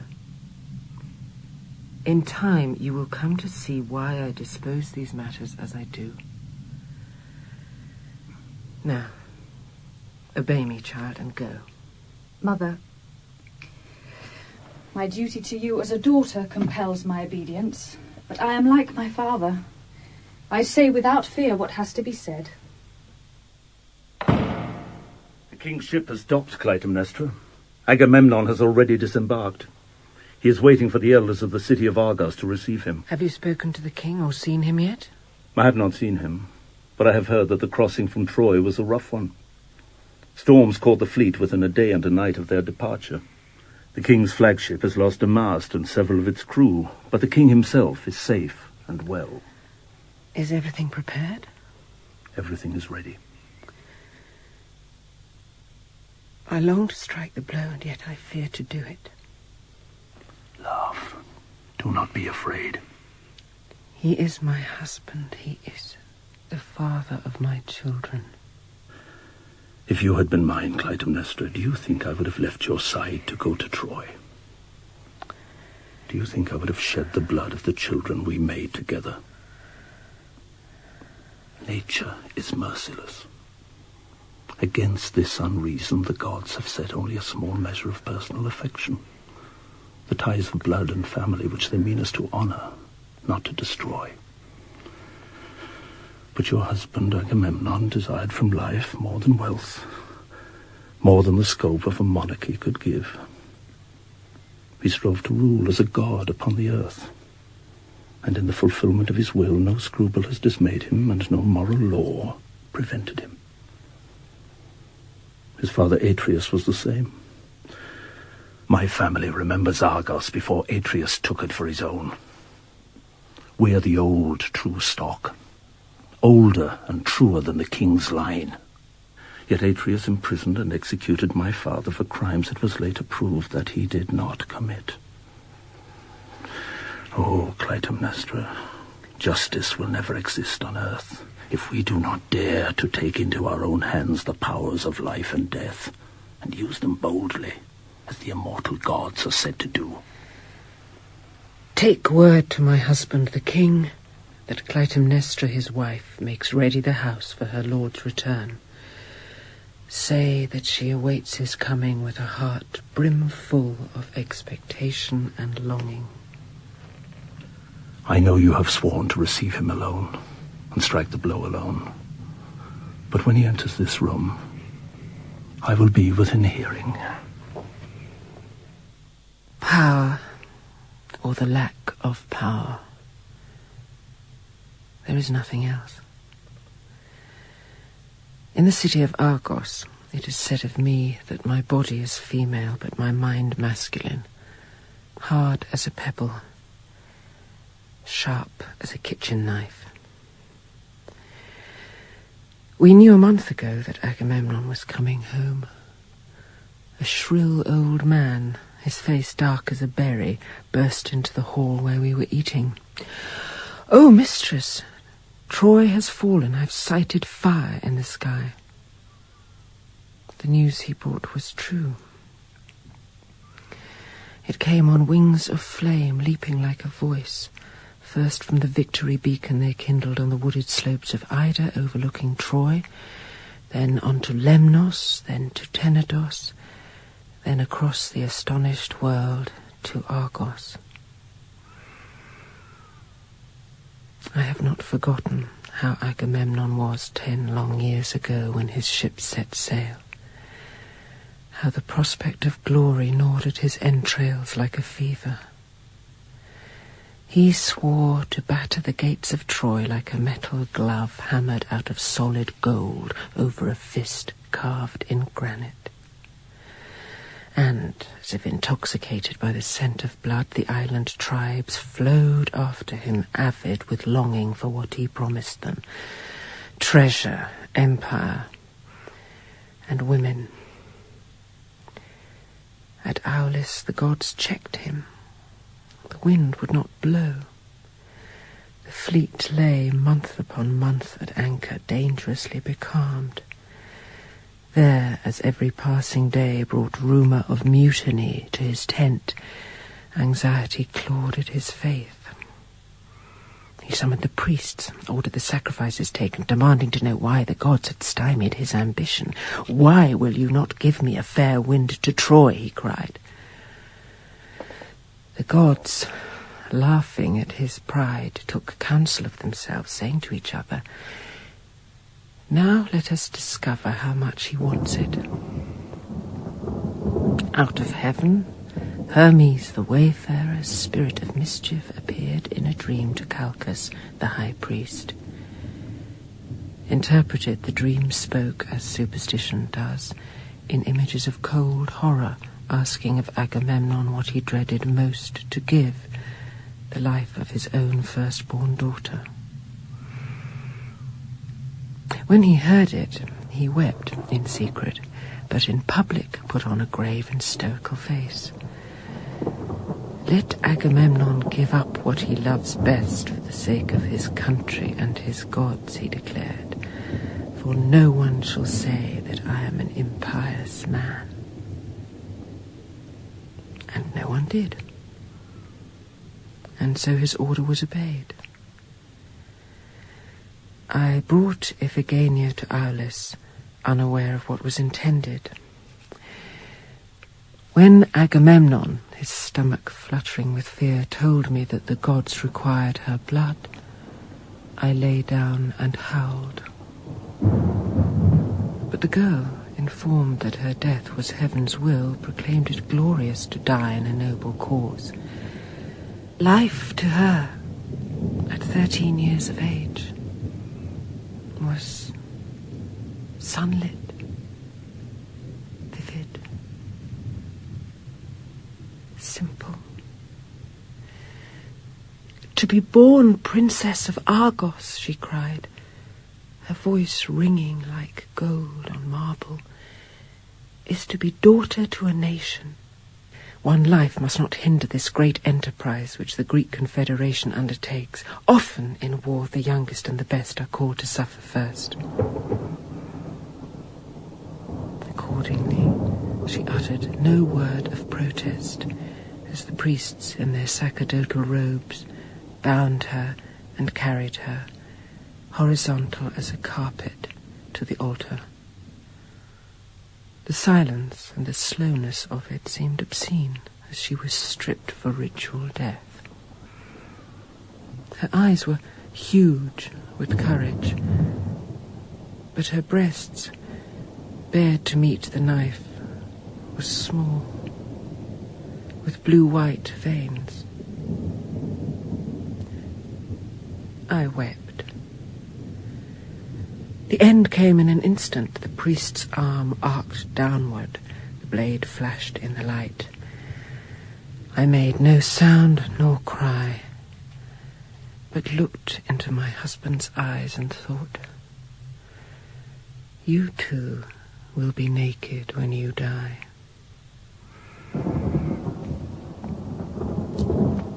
I have tried to be happy. Tried to find contentment raising my children, loving them and caring for them. I made the best, as a woman must, of what was imposed upon me by the contract of marriage. What was he? Nothing. A hollow drum of a man. The son of a father noted only for his obdurate aggression. What he craved in me was the nobility I was born to. He knew that what others said of him was true, that my ancestors ruled as kings and queens in Sparta when his lived in caves. I brought into his palace a gentleness, a loveliness it had never known before. I furnished it with the laughter of children, with dancing and with minstrelsy. Yet how did he reward me? He murdered the child of my body. He polluted my life with cruelty and blood. When you live beside a brutal man, you are frightened all the time. The fear never leaves you completely, even when you know that you're in favour. Even when you feel yourself to be loved, you cannot forget how, in a moment, his mood can alter, how he can decide suddenly, without reason or motive, that someone must die, someone must be killed. To frighten the strong, to put fear into the hearts of those who have power, it is necessary to shed their blood. Killing is the only end which the strong truly fear. In a world where the powerful kill with impunity, where killing is the currency of power, you must do as they do, or suffer in silence. I want Agamemnon to know at the moment when his own life is taken from him by force, that I too have the strength to strike, that the power he thought was his is also mine.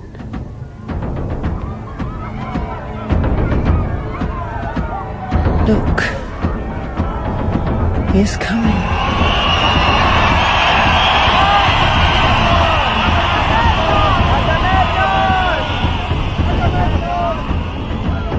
In 10 years, he has changed little. See how he bows his head to the gods, how he puts off his sandals. But there is no drop of piety anywhere in him. He returns, giddy with triumph, stinking of blood, planning to lord it in Argos until the end of his days. Oh, you gods! Revenge means that the weak, the innocent, do not suffer for nothing. The wheel goes on turning. The dead rise up against the living. Those who commit crimes pay for them at the end, however powerful they think they are.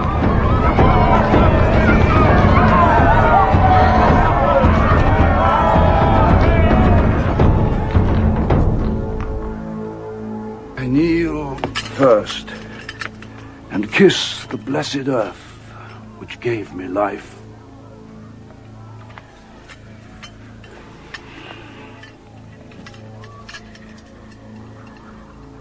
I am preeminent Agamemnon, undefeated lord of battles, master over Troy, a king among kings. Yet what I speak today is only gratitude and humility that I return alive and in health, successful. This is a time for celebration, but let us remember in our rejoicing that luck does not hold forever. Only the man who dies securely in his bed at the end of his natural span can be said to be fortunate. For the rest, life is nothing more than vain hope. Welcome, Agamemnon. Welcome home to Argos. For 10 long years I have lacked your authority and strength. Wait. Why do you mock me, Clytemnestra? I see no table prepared for me. No guests assembled to sit beside me. Where is my son, Orestes? Where is my daughter, Electra? Why are they not here as they should be to break bread with their father in honor of his homecoming? Is it not fitting, Agamemnon, for a woman to desire seclusion alone with her husband on the evening he returns from the war. We have not spoken together. There has been no intimacy between us for 10 long years. You cannot imagine how slowly the drawn-out days have passed since you set sail for Troy. How wretched and how lifeless they have been to me, praying only for your safe return. For 10 years, I have been subject to every breeze which blew, every rumour of success or failure. Yet now, you come home to me like spring after winter's long hunger, or like the reviving sun to the barren ground. Clytemnestra, I thank you for your gentleness and courtesy, as well as for the faith that you have always shown in me. It is fit and right at a time such as this for husband and wife to be alone together. Let the doors be closed behind us. Tonight, I shall be to you not a general or a king, but a husband and a man.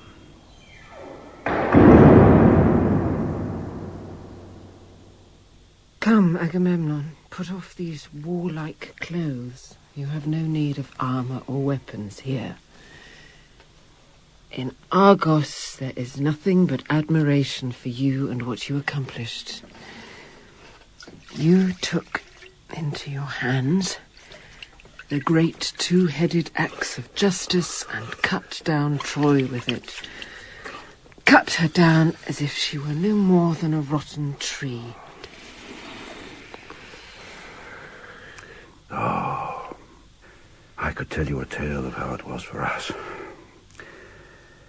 The misery, the heartache, the privations we endured under the shadow of their walls, lying comfortless on the unyielding ground, always short of sleep, always hungry. And how from Troy's flat, unharvested fields the sky sucked up its persistent drizzle, its sodden dew, its vegetative damp, so that lice lived in our hair. Our clothes crawled with vermin, and there were months on end when we were never dry. In the winter, let me tell you, the cold was so intense that the seabirds froze in the hollow air.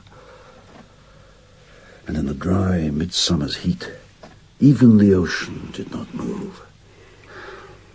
There was no wind. Nothing grew, except, or so it seemed to us, the distance between ourselves and our deliverance, hearth and home, which grew daily like a lengthening shadow. These hard conditions and the sullen climate put many of us into strange diseases. Pestilence and fever took the strong, while the weak died of hunger or their own fear. In reward for our perseverance and struggle, we asked only a calm sea, a tranquil voyage to accompany the lag end of our labours. But it was not to be. Some chaos, or some violence deep-rooted in the order of things, rose up from the sea to meet us. We were 3 days out by sail from the island of Tenedos. The weather upon our departure had seemed to promise fair. The sea was calm, and below the prow as we sailed were dolphins in the water, wet-backed, glistening as they reared above the surface. Then, towards the evening, a fresh wind got up suddenly out of the east. The movement of the air over the decks became charged with violence. As we worked to lower the sails, the ropes burned our hands, moaning with a sound like the howling of dogs. Next, without warning, the wind swung hard to the north while the sea roared its anger at us out of the darkness, faster than we could prepare to meet it. 2 men were swept off the hatches and lost as the storm cast its main force against us. For an hour or more we struggled to hold our course. Then, striking our remaining canvas, we thought it best to let the helm go and to allow the ship to drive with the tide wherever it would please the highest gods to direct it.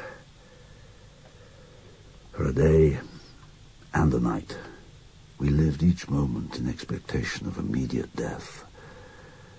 Yet by our bowing to the storm's ferocity, we ensured, it seems, our own survival. Of the fleet which set sail from Troy,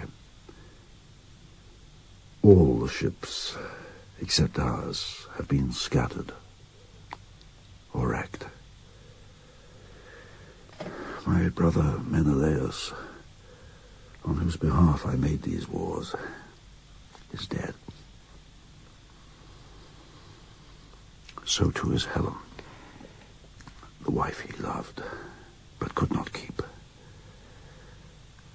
I weep when I think how many thousands have suffered, how much they have endured, and how grievously because of that woman's worthless beauty. Do not blame Helen. She did no murder when Troy was taken.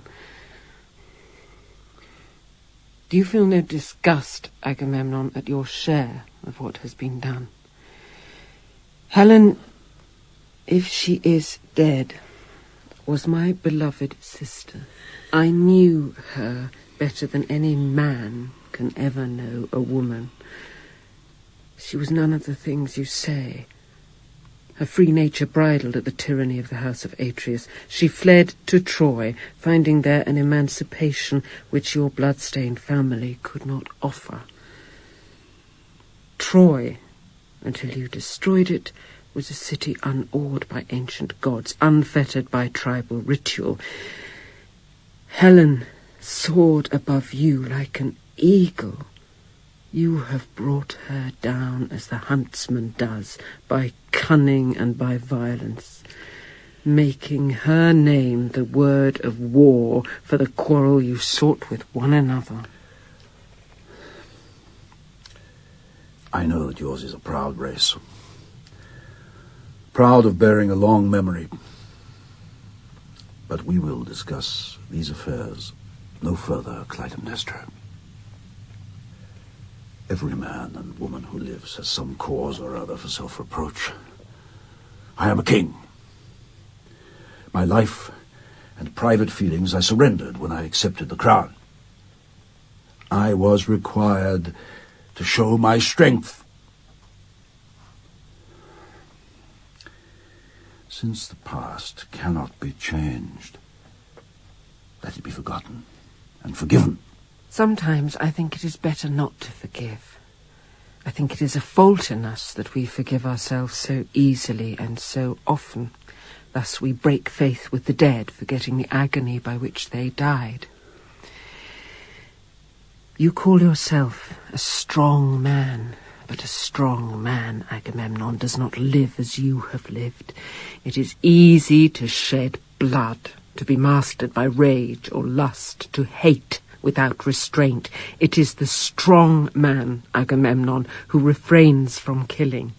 The strong man who refuses to perform the ancient ceremonies of blood which you say that the gods decree, but which we who live upon the earth devise for ourselves out of our own blood lust and superstition. Every good thing I ever felt you have corrupted and turned to hate. Better that I and my sister had never set eyes on you or your brother. You have destroyed both of us. Worse, Agamemnon, you have made me as you are. Evil. Woman! What are you doing? Help me! Somebody! Help me! The only help we grant you, Agamemnon, is a quick death, a clean death. Be a man, Agamemnon. Die like a man.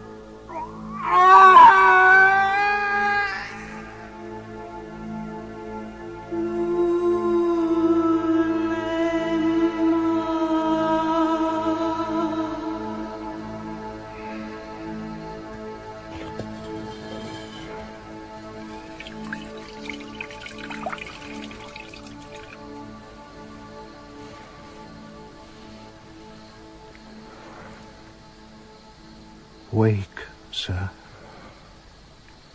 You have been asleep a long time. You must eat, sir. Who are you? Sir, I am the king's physician. What's your name? Sir, my name is Nicanor. Sir, you must drink.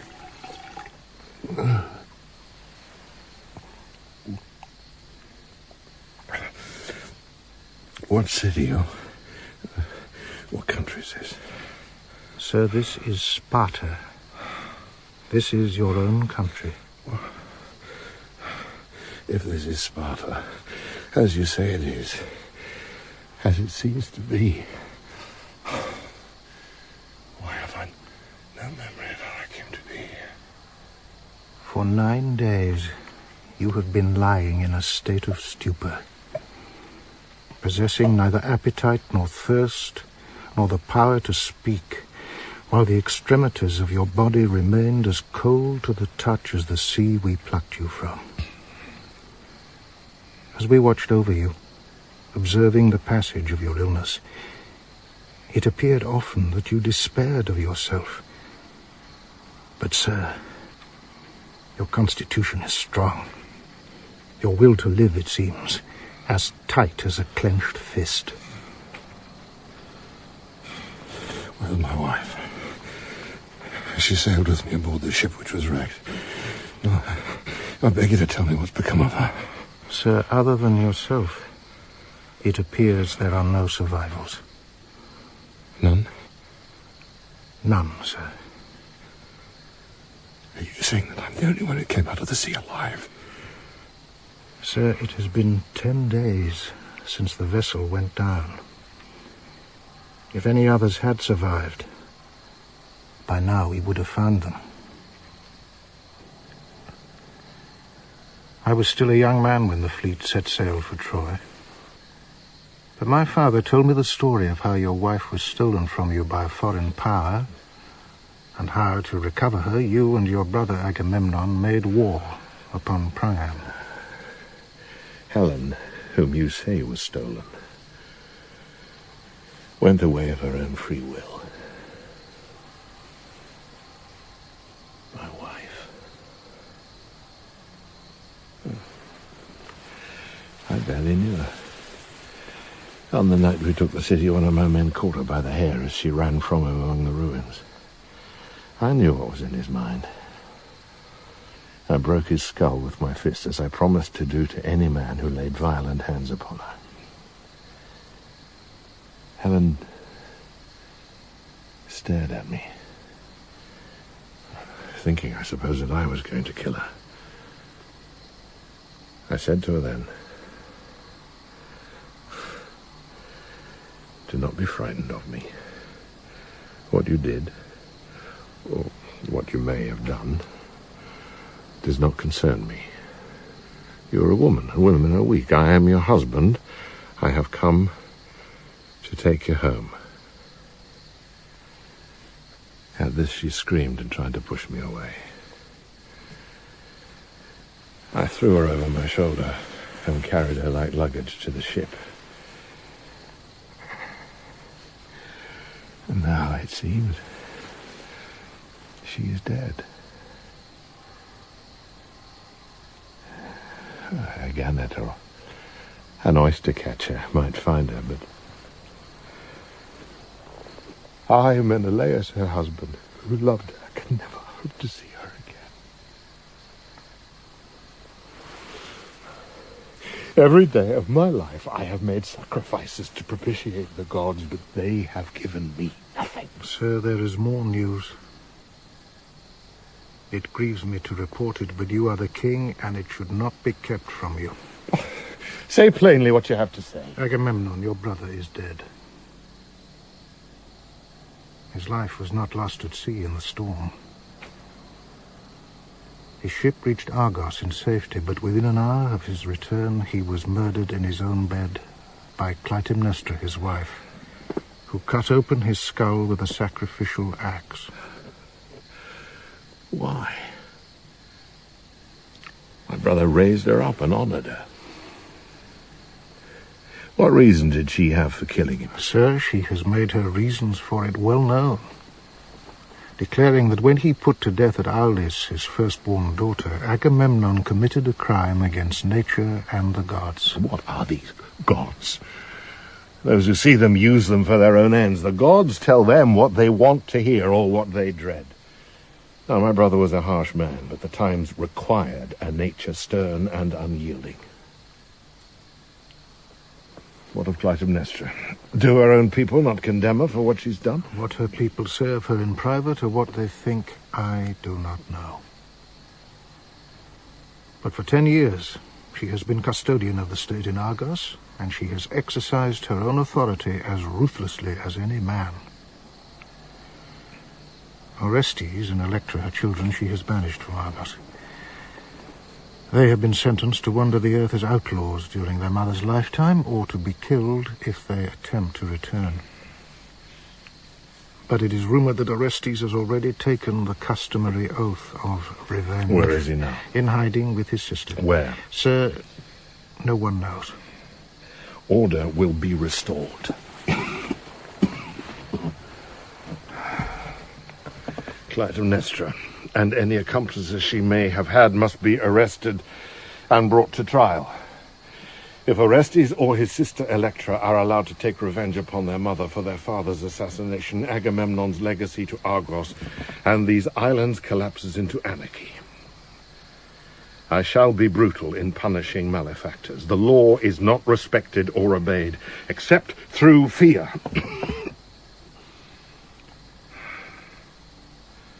As for me, Nicanor, I am no more now than a dead man. No. You have life and breath. And while life and breath remain, sir, there is always hope. Be silent. Have you lost a wife? Or known a brother destroyed? It maddens me to hear you speak these banal words of comfort. If you have not suffered, Nicanor, I have the power to make you suffer. Then you will understand that the life you cherish is violent and capricious. Do to me, sir, whatever may please you. You are my king. My life and liberty are at your disposal. Yet still I make bold to say that the gods have preserved you, and in doing so they have shown that they love you. Helen being dead, the gods are no more to me than a figure of speech.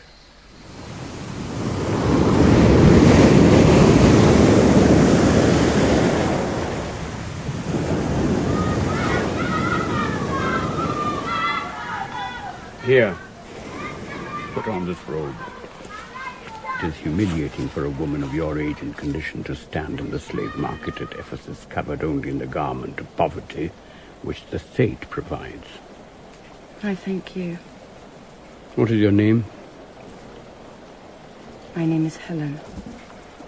Do you understand that from this moment on, according to the laws and statutes of the city of Ephesus, I am absolute master of you, and have the right either to take your life or to set you free?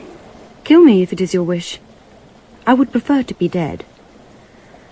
Although in this city I am of no account, a bondwoman to be bought and sold as it pleases you or others, yet in my own country I was born the daughter of a king.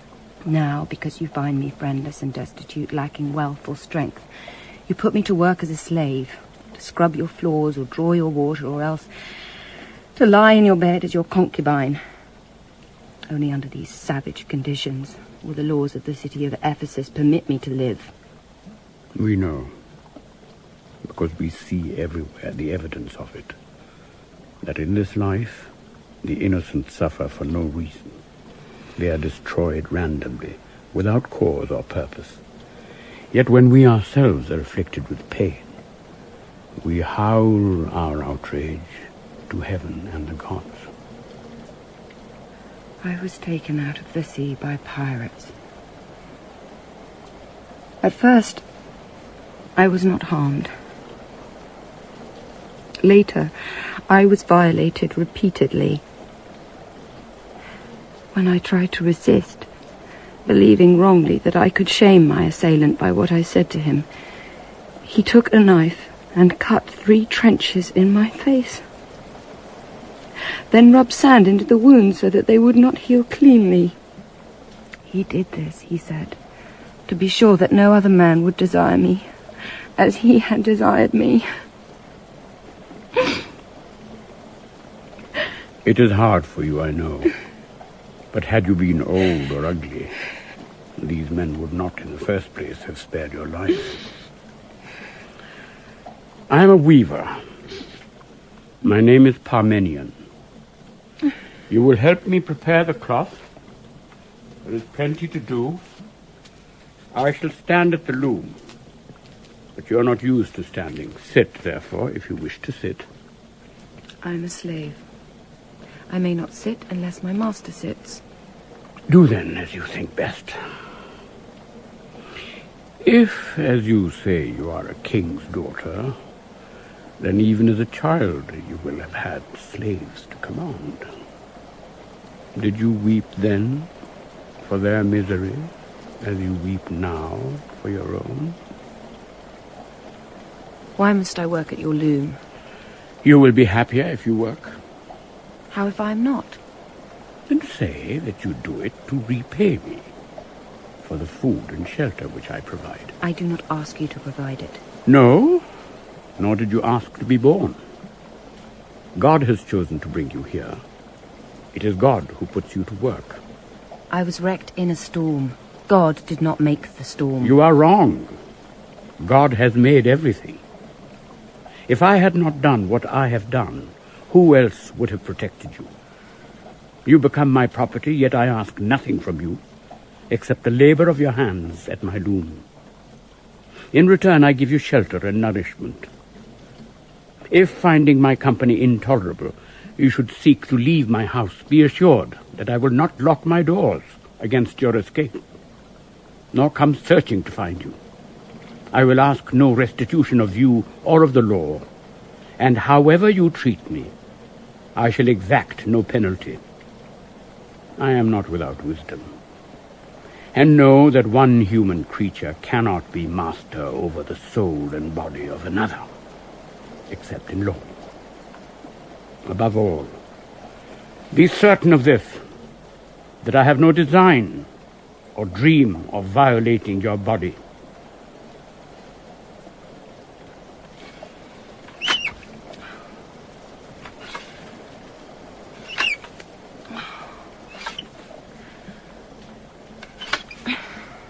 I cannot do this. You can do it. See? You have a pair of eyes and a pair of hands.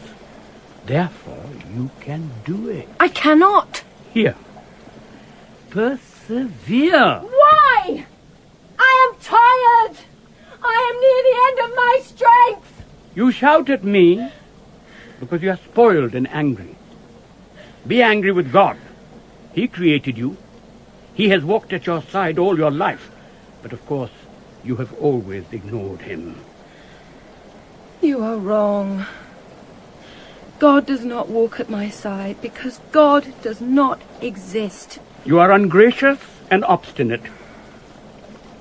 I have made you angry. My anger comes from God, not you. I shouted at you. Yes, you have no manners. I was wrong to shout. Is that so? Forgive me. It is of no importance. It is important to me. Very well.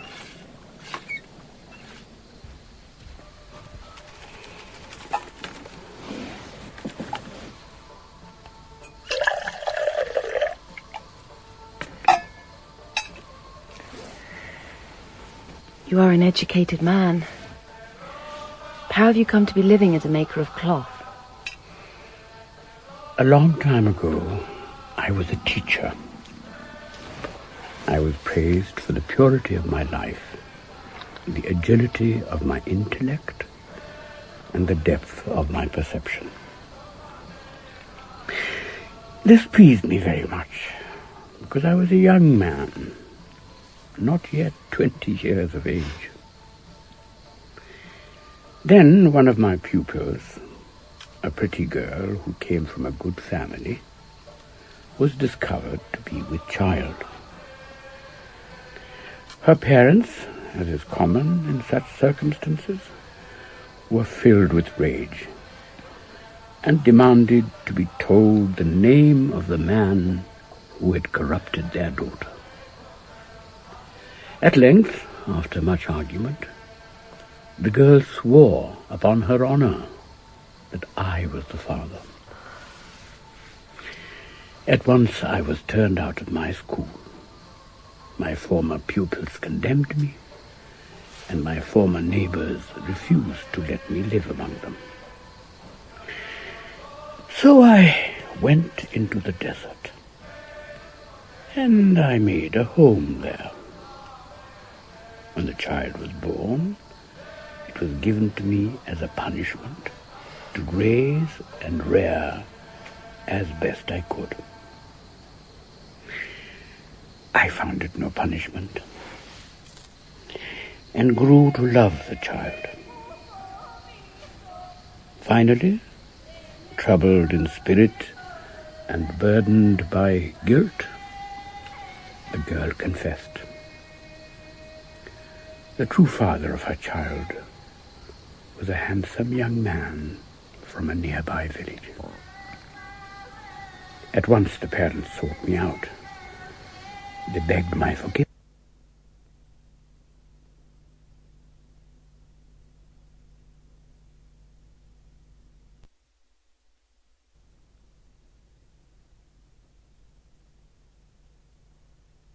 It was not mine to keep.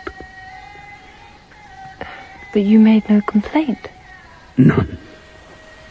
For 3 years they had forced you to live as an outcast. The mother was frightened. Well, she only had herself to blame. That is true. But there was no other way in which I could be of service to her. I was a clever young man, but I had nothing to teach. I was no use to her, except as the father of her child. Did you feel no anger at what she had compelled you to suffer? What I felt. And what I did. I taught, but I had not lived. Now I have lived, and I have no desire to teach. I betrayed my husband. The fault was not in him, the fault was in me. I chose to go with my lover to the city of Troy. Troy was a great city, greatest on earth, strong, far-sighted, wise. But Troy has been destroyed. On the night that the city fell, I saw my husband kill with his own bare hands any man who insulted me or struck me. I knew that my husband loved me. Yet the more he desired me, the colder I became. Something in us, to which you give the name God, strives to ruin us. It is like a demon, and seems often to possess a force stronger than our own strength. It haunts us with dreams beyond our scope to fulfill them, and engenders in us lusts and longings which, if we enact them, turn our spirits to vain or evil ends. We call this unquietness of soul by many names, saying, in our delusion, that a god is walking beside us, as if we are governed in our designs by the tyranny of heaven as the tide is by the sway of the moon. I say that what divides us against ourselves, what speaks to us in our visions and dreams, is only our own mortal nature.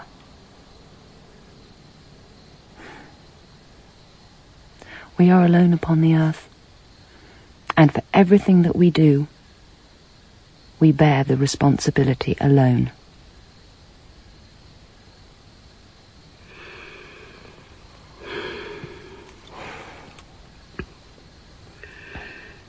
You were pulled from the sea, but your husband is dead?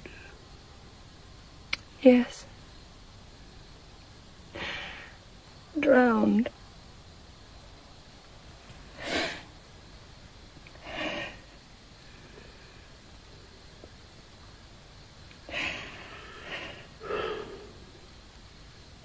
What can I do?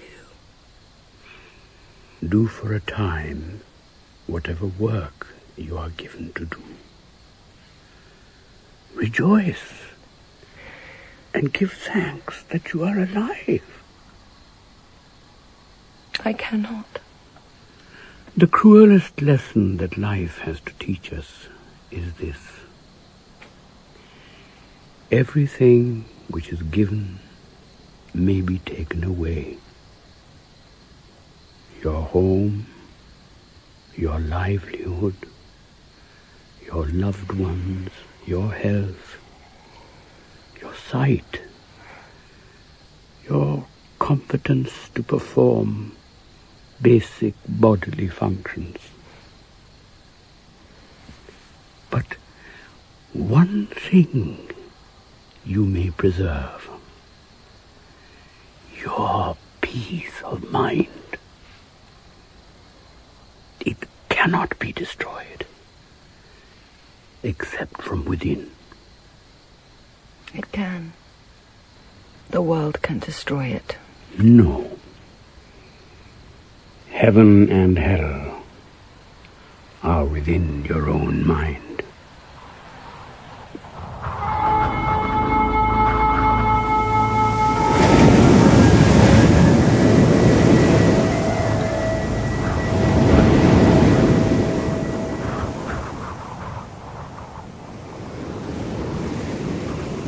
Orestes and Electra, you are Clytemnestra's natural children, the children of her body, yet you took your mother's life with impunity, stabbing her to death in her own home and at her own hearth.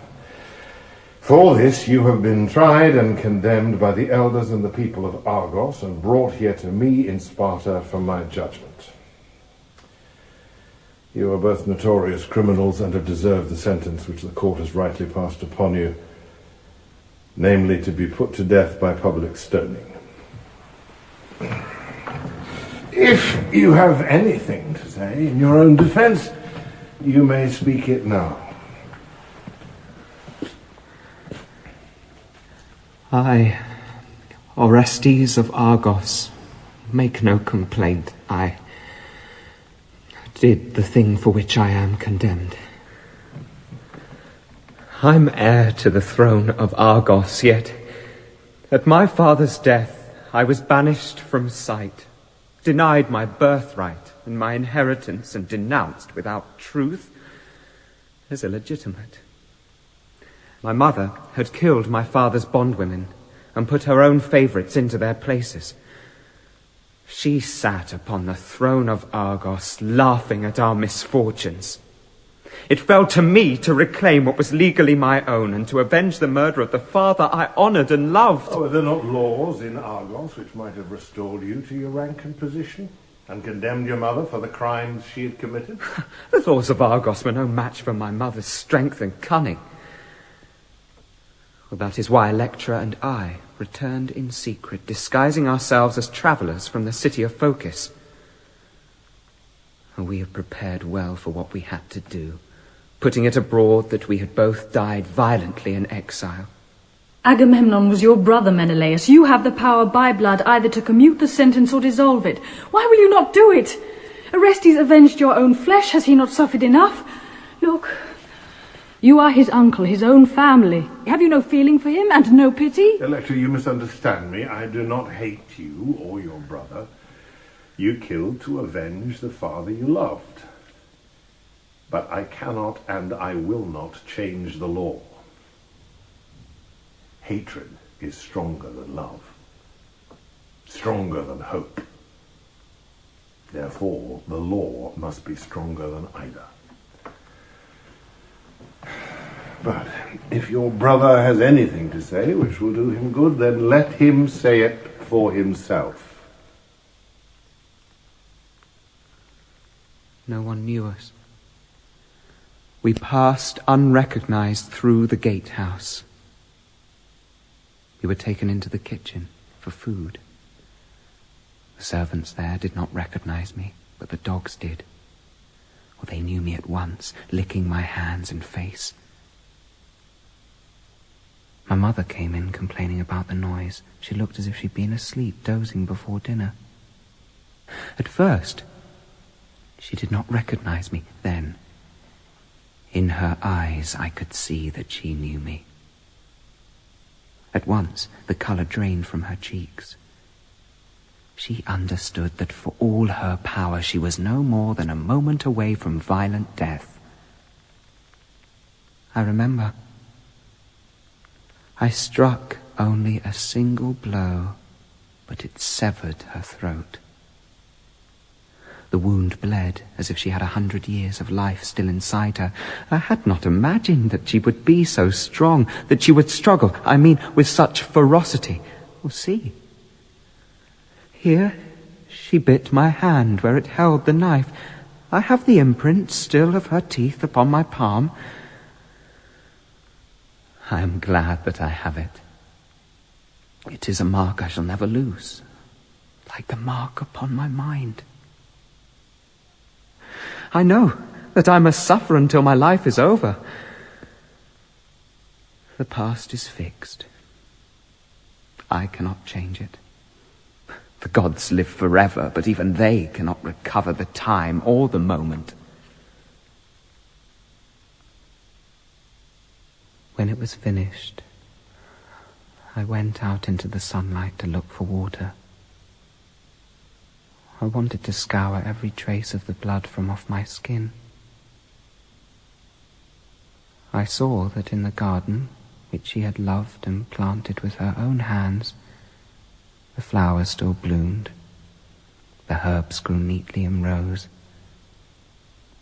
I could smell in the air the smell of herbs and of the earth. I remembered things which I had long forgotten. Things in her, which had compelled my soul to love and honour her when I was a boy. Let me bathe your head. Then I shall sing to you, then you will sleep. For a short time my song will bring peace to your mind. No, Electra. The body can be healed, but once the mind's balance is gone, it is gone irrecoverably. Alone. On the road, something visible, but not real, dogs my footsteps, stopping when I stop, resting when I rest. I would have my mind as empty as a broken jug, but still the thoughts come. The skin on the innermost parts of my body is corrupted with sores.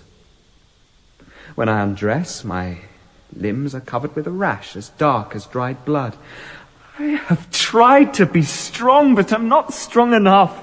You are strong enough, Orestes, to lay violent hands upon your own mother. Do not tell me now that you're weak. Do not plead to me that you suffer. Pray for death, when your sufferings will end. You did not condemn Helen, your wife, when the gods delivered her into your hands at Troy. You let her go free, but the gods have destroyed her. You are the same stock as my father, but how different in the mind you bear. I am a woman afflicted by my sex with physical weakness, yet when my mother struck down my father for nothing more than her own gain, I helped my brother to destroy her. When he hesitated to do what was required, I urged him on and would not permit him to rest until my mother's crimes were punished. Understand that I acted as I did because I heard inside my head the voice of God. It is not vicious to hate evil and injustice, and it is not virtuous to show mercy to the evildoer. What we did had to be done. We made ourselves unclean by murder to cleanse the nation we love. We are the nation. Our right comes linearly. You cannot throw it down. You are a king. If you do not uphold justice, who else will do it? More words from you, Electra. You talk of justice, but justice is an abstraction. Justice does not exist because the gods do not judge us. On earth, we judge ourselves. Now, your certainty tells me only this, that no man has ever touched you. If you had spent your days as I have spent mine, then you would know what courage is. What hardship means. As for feeling, and as for pity, I have none. And I ask for none. For 2 interminable years I have lived my life desiring only that it should end. I eat and drink no more than is needful for me to sustain nature. A jug of water and a loaf of black bread, which my servant Nikano brings to me each evening an hour after sundown. I have tried to starve the sorrow out of myself. But this perplexity endures. I suffer. So must you. You killed, therefore you must die. Nikano, take these prisoners away. It is the order of this court that the sentence of death be carried out before sunset tomorrow. In the meantime, as is customary for capital offenders, let them be chained to the wall of the palace gate, where by day or night they may suffer the disapprobation of those who pass by. Across the years, a breeze as light as dandelion seeds brings the smell of pines and cedars to my homesick senses. I remember winter, with its black frost, its deep, impassable snows, and the infinite blazing skies of the summer's drought. I remember, until I weep, the sun, high at midday, hammering down upon the dry riverbed until the stones crack. The cicada, hidden in rough yellow grass, almost silent.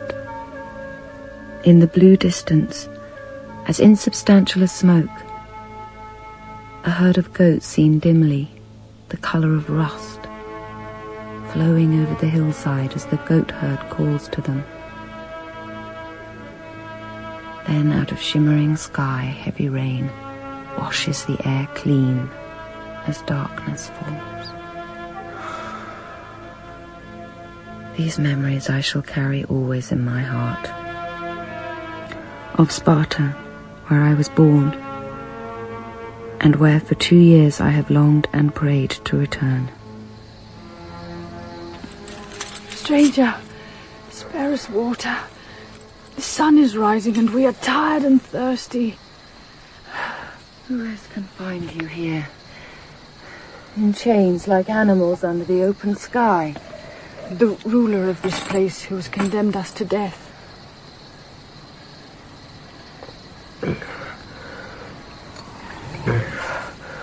You are little more than children. How have you deserved to die? We murdered our own mother. Then you have broken primal law. Yes, but she sinned first in murdering our father.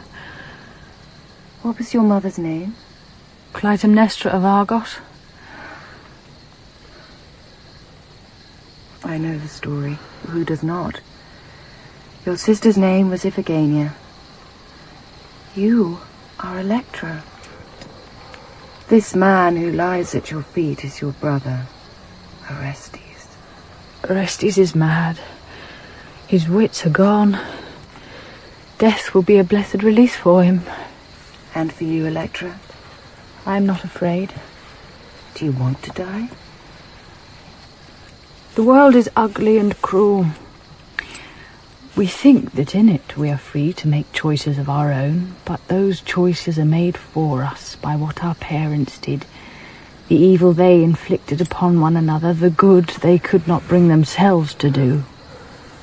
I think you would prefer to live. I am young. I have known nothing. I swore that I would not let a man touch my body until my mother lay dead and my brother was crowned king. I hoped then that Argos might be again as it once was. Before the war, before the slaughter, before our sister died at Aulis, before our mother polluted her bridal bed with our father's blood. But now, these things I hoped and prayed for can never be fulfilled. Today at sunset we must both die. Immortal sister, and it is needful for us to die. Death is the sky above us, the earth below our feet. Is this Orestes, Agamemnon's son? Yes. For the space of one more day's daylight. If you were made free now, Electra, how would you use your freedom? I would punish my enemies and destroy all those who assisted my mother. You are full of hatred, Electra. You are right. I am full of hatred, but my mother put it there. She and her sister Helen, in whom it began. Who are you? Why do you converse with these prisoners?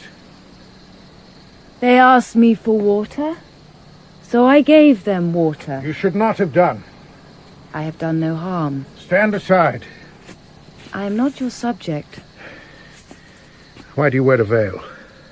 I serve the god. What is your name? I have no name. I have come out of charity from my master, Parmenion of Ephesus. The affliction of your master the king was known to Parmenion. I am here to help him and to bring him, if I can, out of darkness into light. Why does Parmenion of Ephesus not come himself to help the king of Sparta? Parmenion is dead. I have come in his place. Parmenion of Ephesus led an austere and holy life, for which the gods loved him and blessed him with their gifts of healing. You are not, and could not be as he was. In myself I am nothing.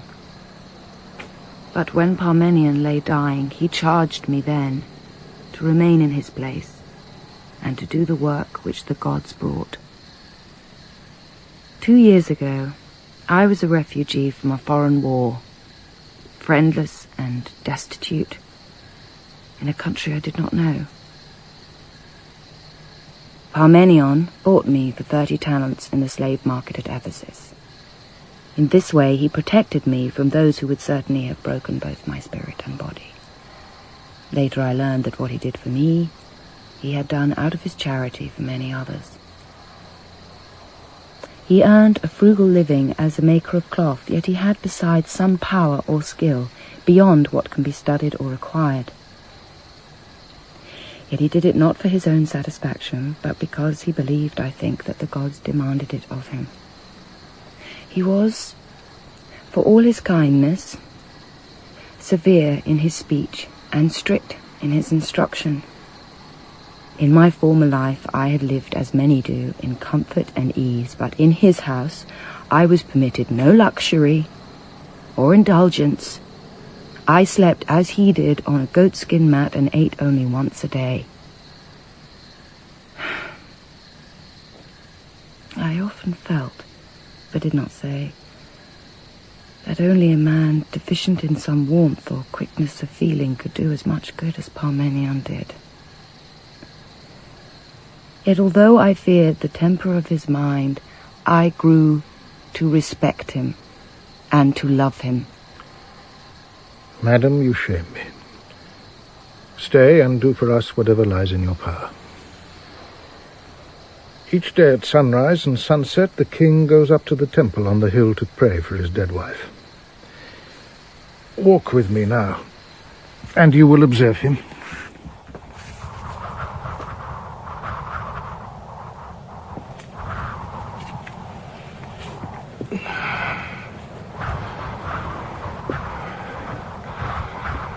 Between stone and sky, between heaven and the eye, the sublunary world. But grief within the skull more real than my weariness. I am the hearth when the fire is out. I am the stream run dry in the long summer drought. I fear the perturbation within my own soul. Once you leant upon my cheek and hung about my neck. The gods have no power to make me whole. When all about me spoke bitterly of you and made in my sullen hearing a litany of your misdeeds, I, whom you wronged, never spoke a word against you. No man is lucky in everything. At dusk, I turn my eye heavenward. As the moon rises, I see the owl fall on the mouse. Mastery is all. Better to be down where the mole digs than to seek contentment in this alien landscape. Did you ever take thought of the maiming you gave me by living and dying a stranger to me? I wait for a sign which is beyond your giving. The dead do not come back to life. The time is irrecoverable.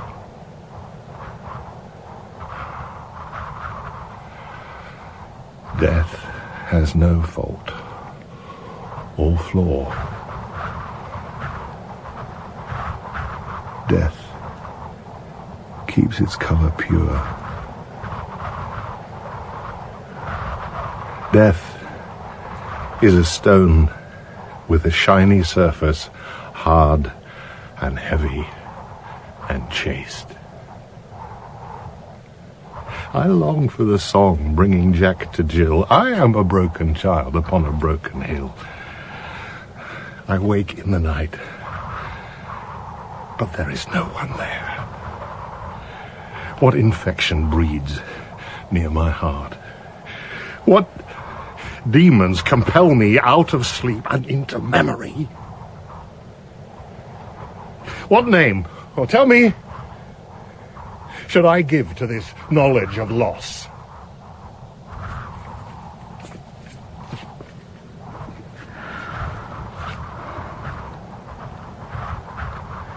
For more than 2 years he has lived in this condition.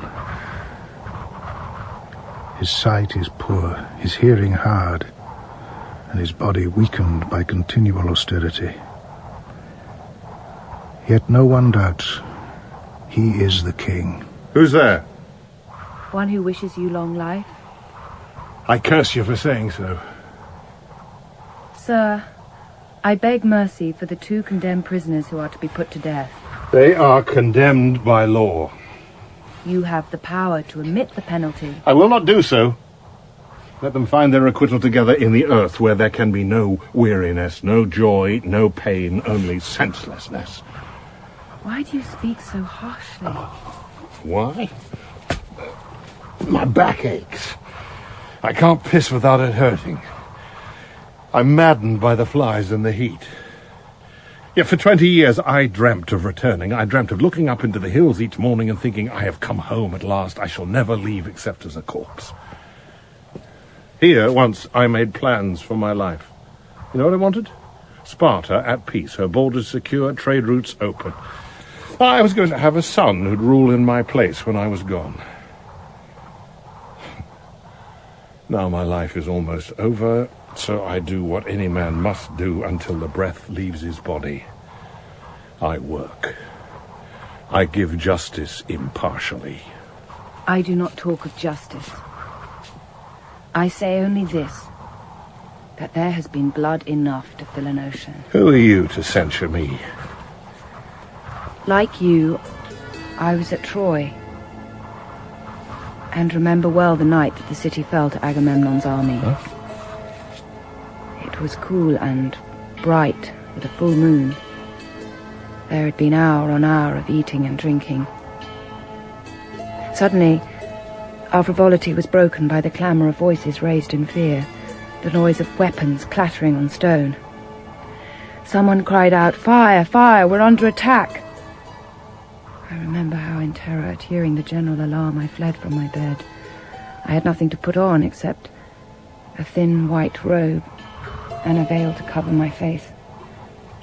For several hard-fought hours the streets and the public places ran black with blood. Then, at dawn, once the survivors had been rounded up, Agamemnon himself arrived to speak to them. He was heavily guarded and stood on the ruins of a wall near the Temple of Athene. He shouted, "Oh, you weep now, people of Troy. You cry to heaven, saying that justice and the gods do not exist. The opposite is true. That is why I am not minded to show mercy to any of you. I note you made no complaint against fortune or fate when Troy was rich and strong. You ate, drank, and made love with impunity, while we died daily of hunger or our wounds. For 10 years you laughed at our pain. As you die, let those memories sustain you." Then the slaughter began. Have you ever heard the sound which the ewe makes in the sheepfold when she is separated from her lambs? I remember. It's hard for me to think what I did then. Agamemnon, my brother, has paid with his life for that night's work. Hey, you say you were there. Tell me who you are. Look at me.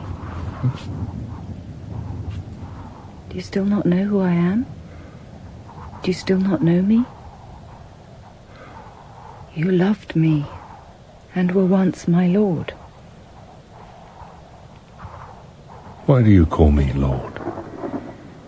Because it is my right by worldly law and by the laws of heaven to do it. I don't understand. As you lost your wife, so I lost my husband. Who are you? When the city had been destroyed, I was granted this remission, to go freely as I had once come. A great storm rose up against me, and in it, a second life, a second husband were lost to me in a single night. Take off your veil.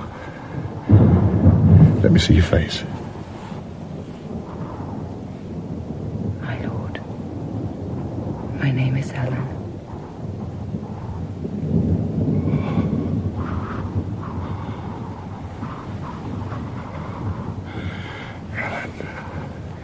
Oh, my lord, the one half of my life, do not doubt me. I am your wife, and my name is Helen, and you are the shipwrecked man who for so long I have mourned in my heart, and who I see now is not dead but alive. Oh, you gods. Oh, you just and merciful gods. I never thought to hear your voice again, or hold you in my arms. I am like Hesperos, the star of the evening, who brings home at nightfall the lamb to the ewe, the child to the mother, the wanton to her lover's bed.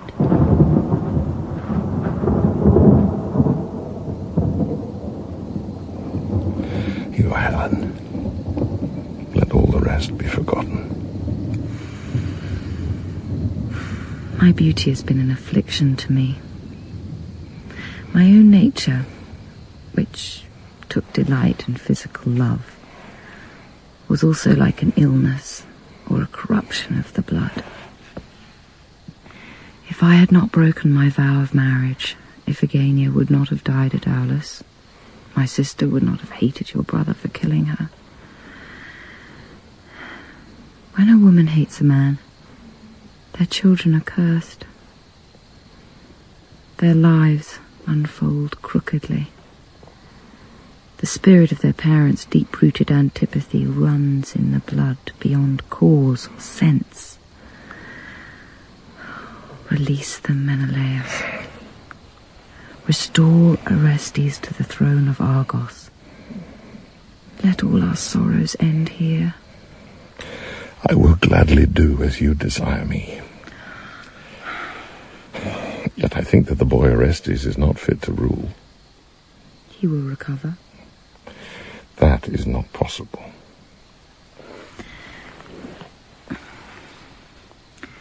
"3 months after Parmenion, my master, died, a boy, no more than 5 years old, was brought to me for help.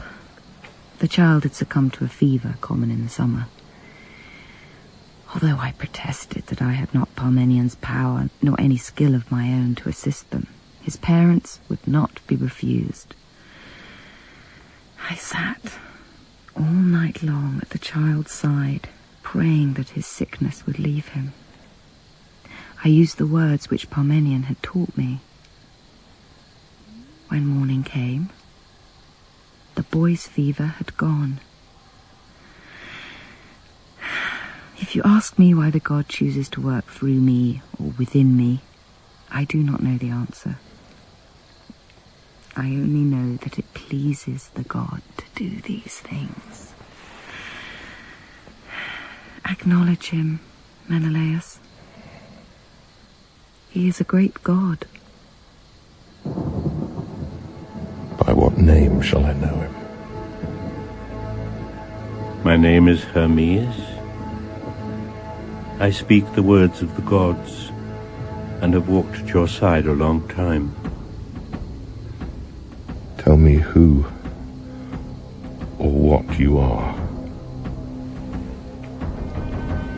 Zeus was my father. My mother was a goddess. Her name was Maia. I was born in fire. If you could see me as I truly am, the sight would burn your eyes. Accordingly, I walk disguised among the haunts of men. Often in the summer's barren heat, I have assumed the lineaments of age, and walked bareheaded in the noonday glare, desiring water in the August drought, seeking contentment under the elder tree, eking out the bald year with the dry bread crust. At night, I bathe my eyes. I wash away the dust and debris of this death-bound world. At dawn, I watch the fading constellations. I am a pilgrim. I shall always strive to know the best and worst of mortal natures. I live among you, though you do not know me. I am your shadow. You may partly glimpse me beyond the span of eyesight in the dusk, or in the violence of a winter storm, confront my face and comprehend my nature. My voice is heard where water bursts from rock in mountain cataracts. I am found wherever fire burns, wherever love makes its unreasoning compact, wherever dreams release the weaved-up sorrows of the soul. These are my mysteries. They will always be far from the reach of human understanding, acknowledge them for what they are. Acknowledge me. You have given me much, and I am grateful for it. I never thought to end my days with my wife at my side, in Sparta, where my heart has always been. But I'm an old man now. My body is losing its strength. I tire easily. My sight is no longer clear. And soon, whatever remains of me will go forever into an eternal silence, an eternal darkness. Let us not pretend that we live more than once, or are young and strong for more than a short time. You speak only according to what you know or have taught yourself to believe. I come to show that sometimes the gods give back what is taken. Sometimes they bless as well as punish. Sometimes the miraculous happens and the probable does not. Accept what comes to pass. Believe.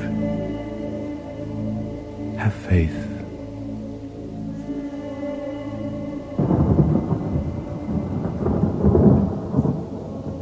Come to me and set me free from sour-hearted melancholy. What my soul desires to be, O Zeus, immortal, make of me. Helen lived many more years, dying in old age of sound mind, at peace. Orestes ruled in his father's place in Argos, sensibly and well. But the age of glory was over for Agamemnon's race. Agamemnon had sold everything to finance his war with Troy, and when Clytemnestra murdered him, it was soon discovered that there was nothing in Argos left to sell. Within 100 years, the cities had declined to villages, and the islands were ripe for another invasion from the north. The legend of the old world was over. History had begun. But since people do not change, what they do also remains the same. The blood, the hatred, the quarreling, the ambition, and the pursuit of war. If you ask me why we tell these tales of long ago, I answer that legends are like dreams. They tell us what we need to know.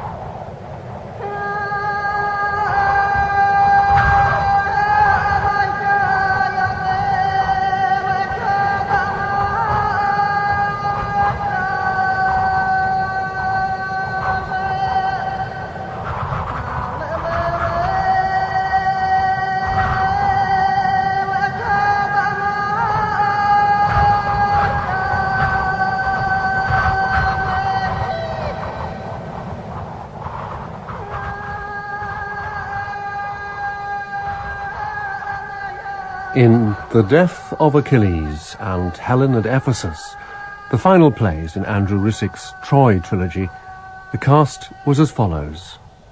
Achilles, Toby Stephens. Thetis, Eleanor Bron. Patroclus, David Harewood. Priam, Julian Glover. Paris, Michael Sheen. Hector, Michael Maloney. Agamemnon, Oliver Cotton. Menelaus, James Lawrenson. Andromache, Emma Fielding. Helen, Geraldine Somerville. Aegisthus, James Hayes. Orestes, Jean-Marc Perret. Clytemnestra, Lindsay Duncan. Electra, Cassandra Sperry. Nicanor, Geoffrey Whitehead. And Parmenion, Said Jaffrey, with Paul Schofield as Hermes. The music was by Nick Russell-Pavia and David Chilton. The singer was Mia Sotirio. Sound design for Troy was by Nick Russell-Pavia. The director was Jeremy Mortimer.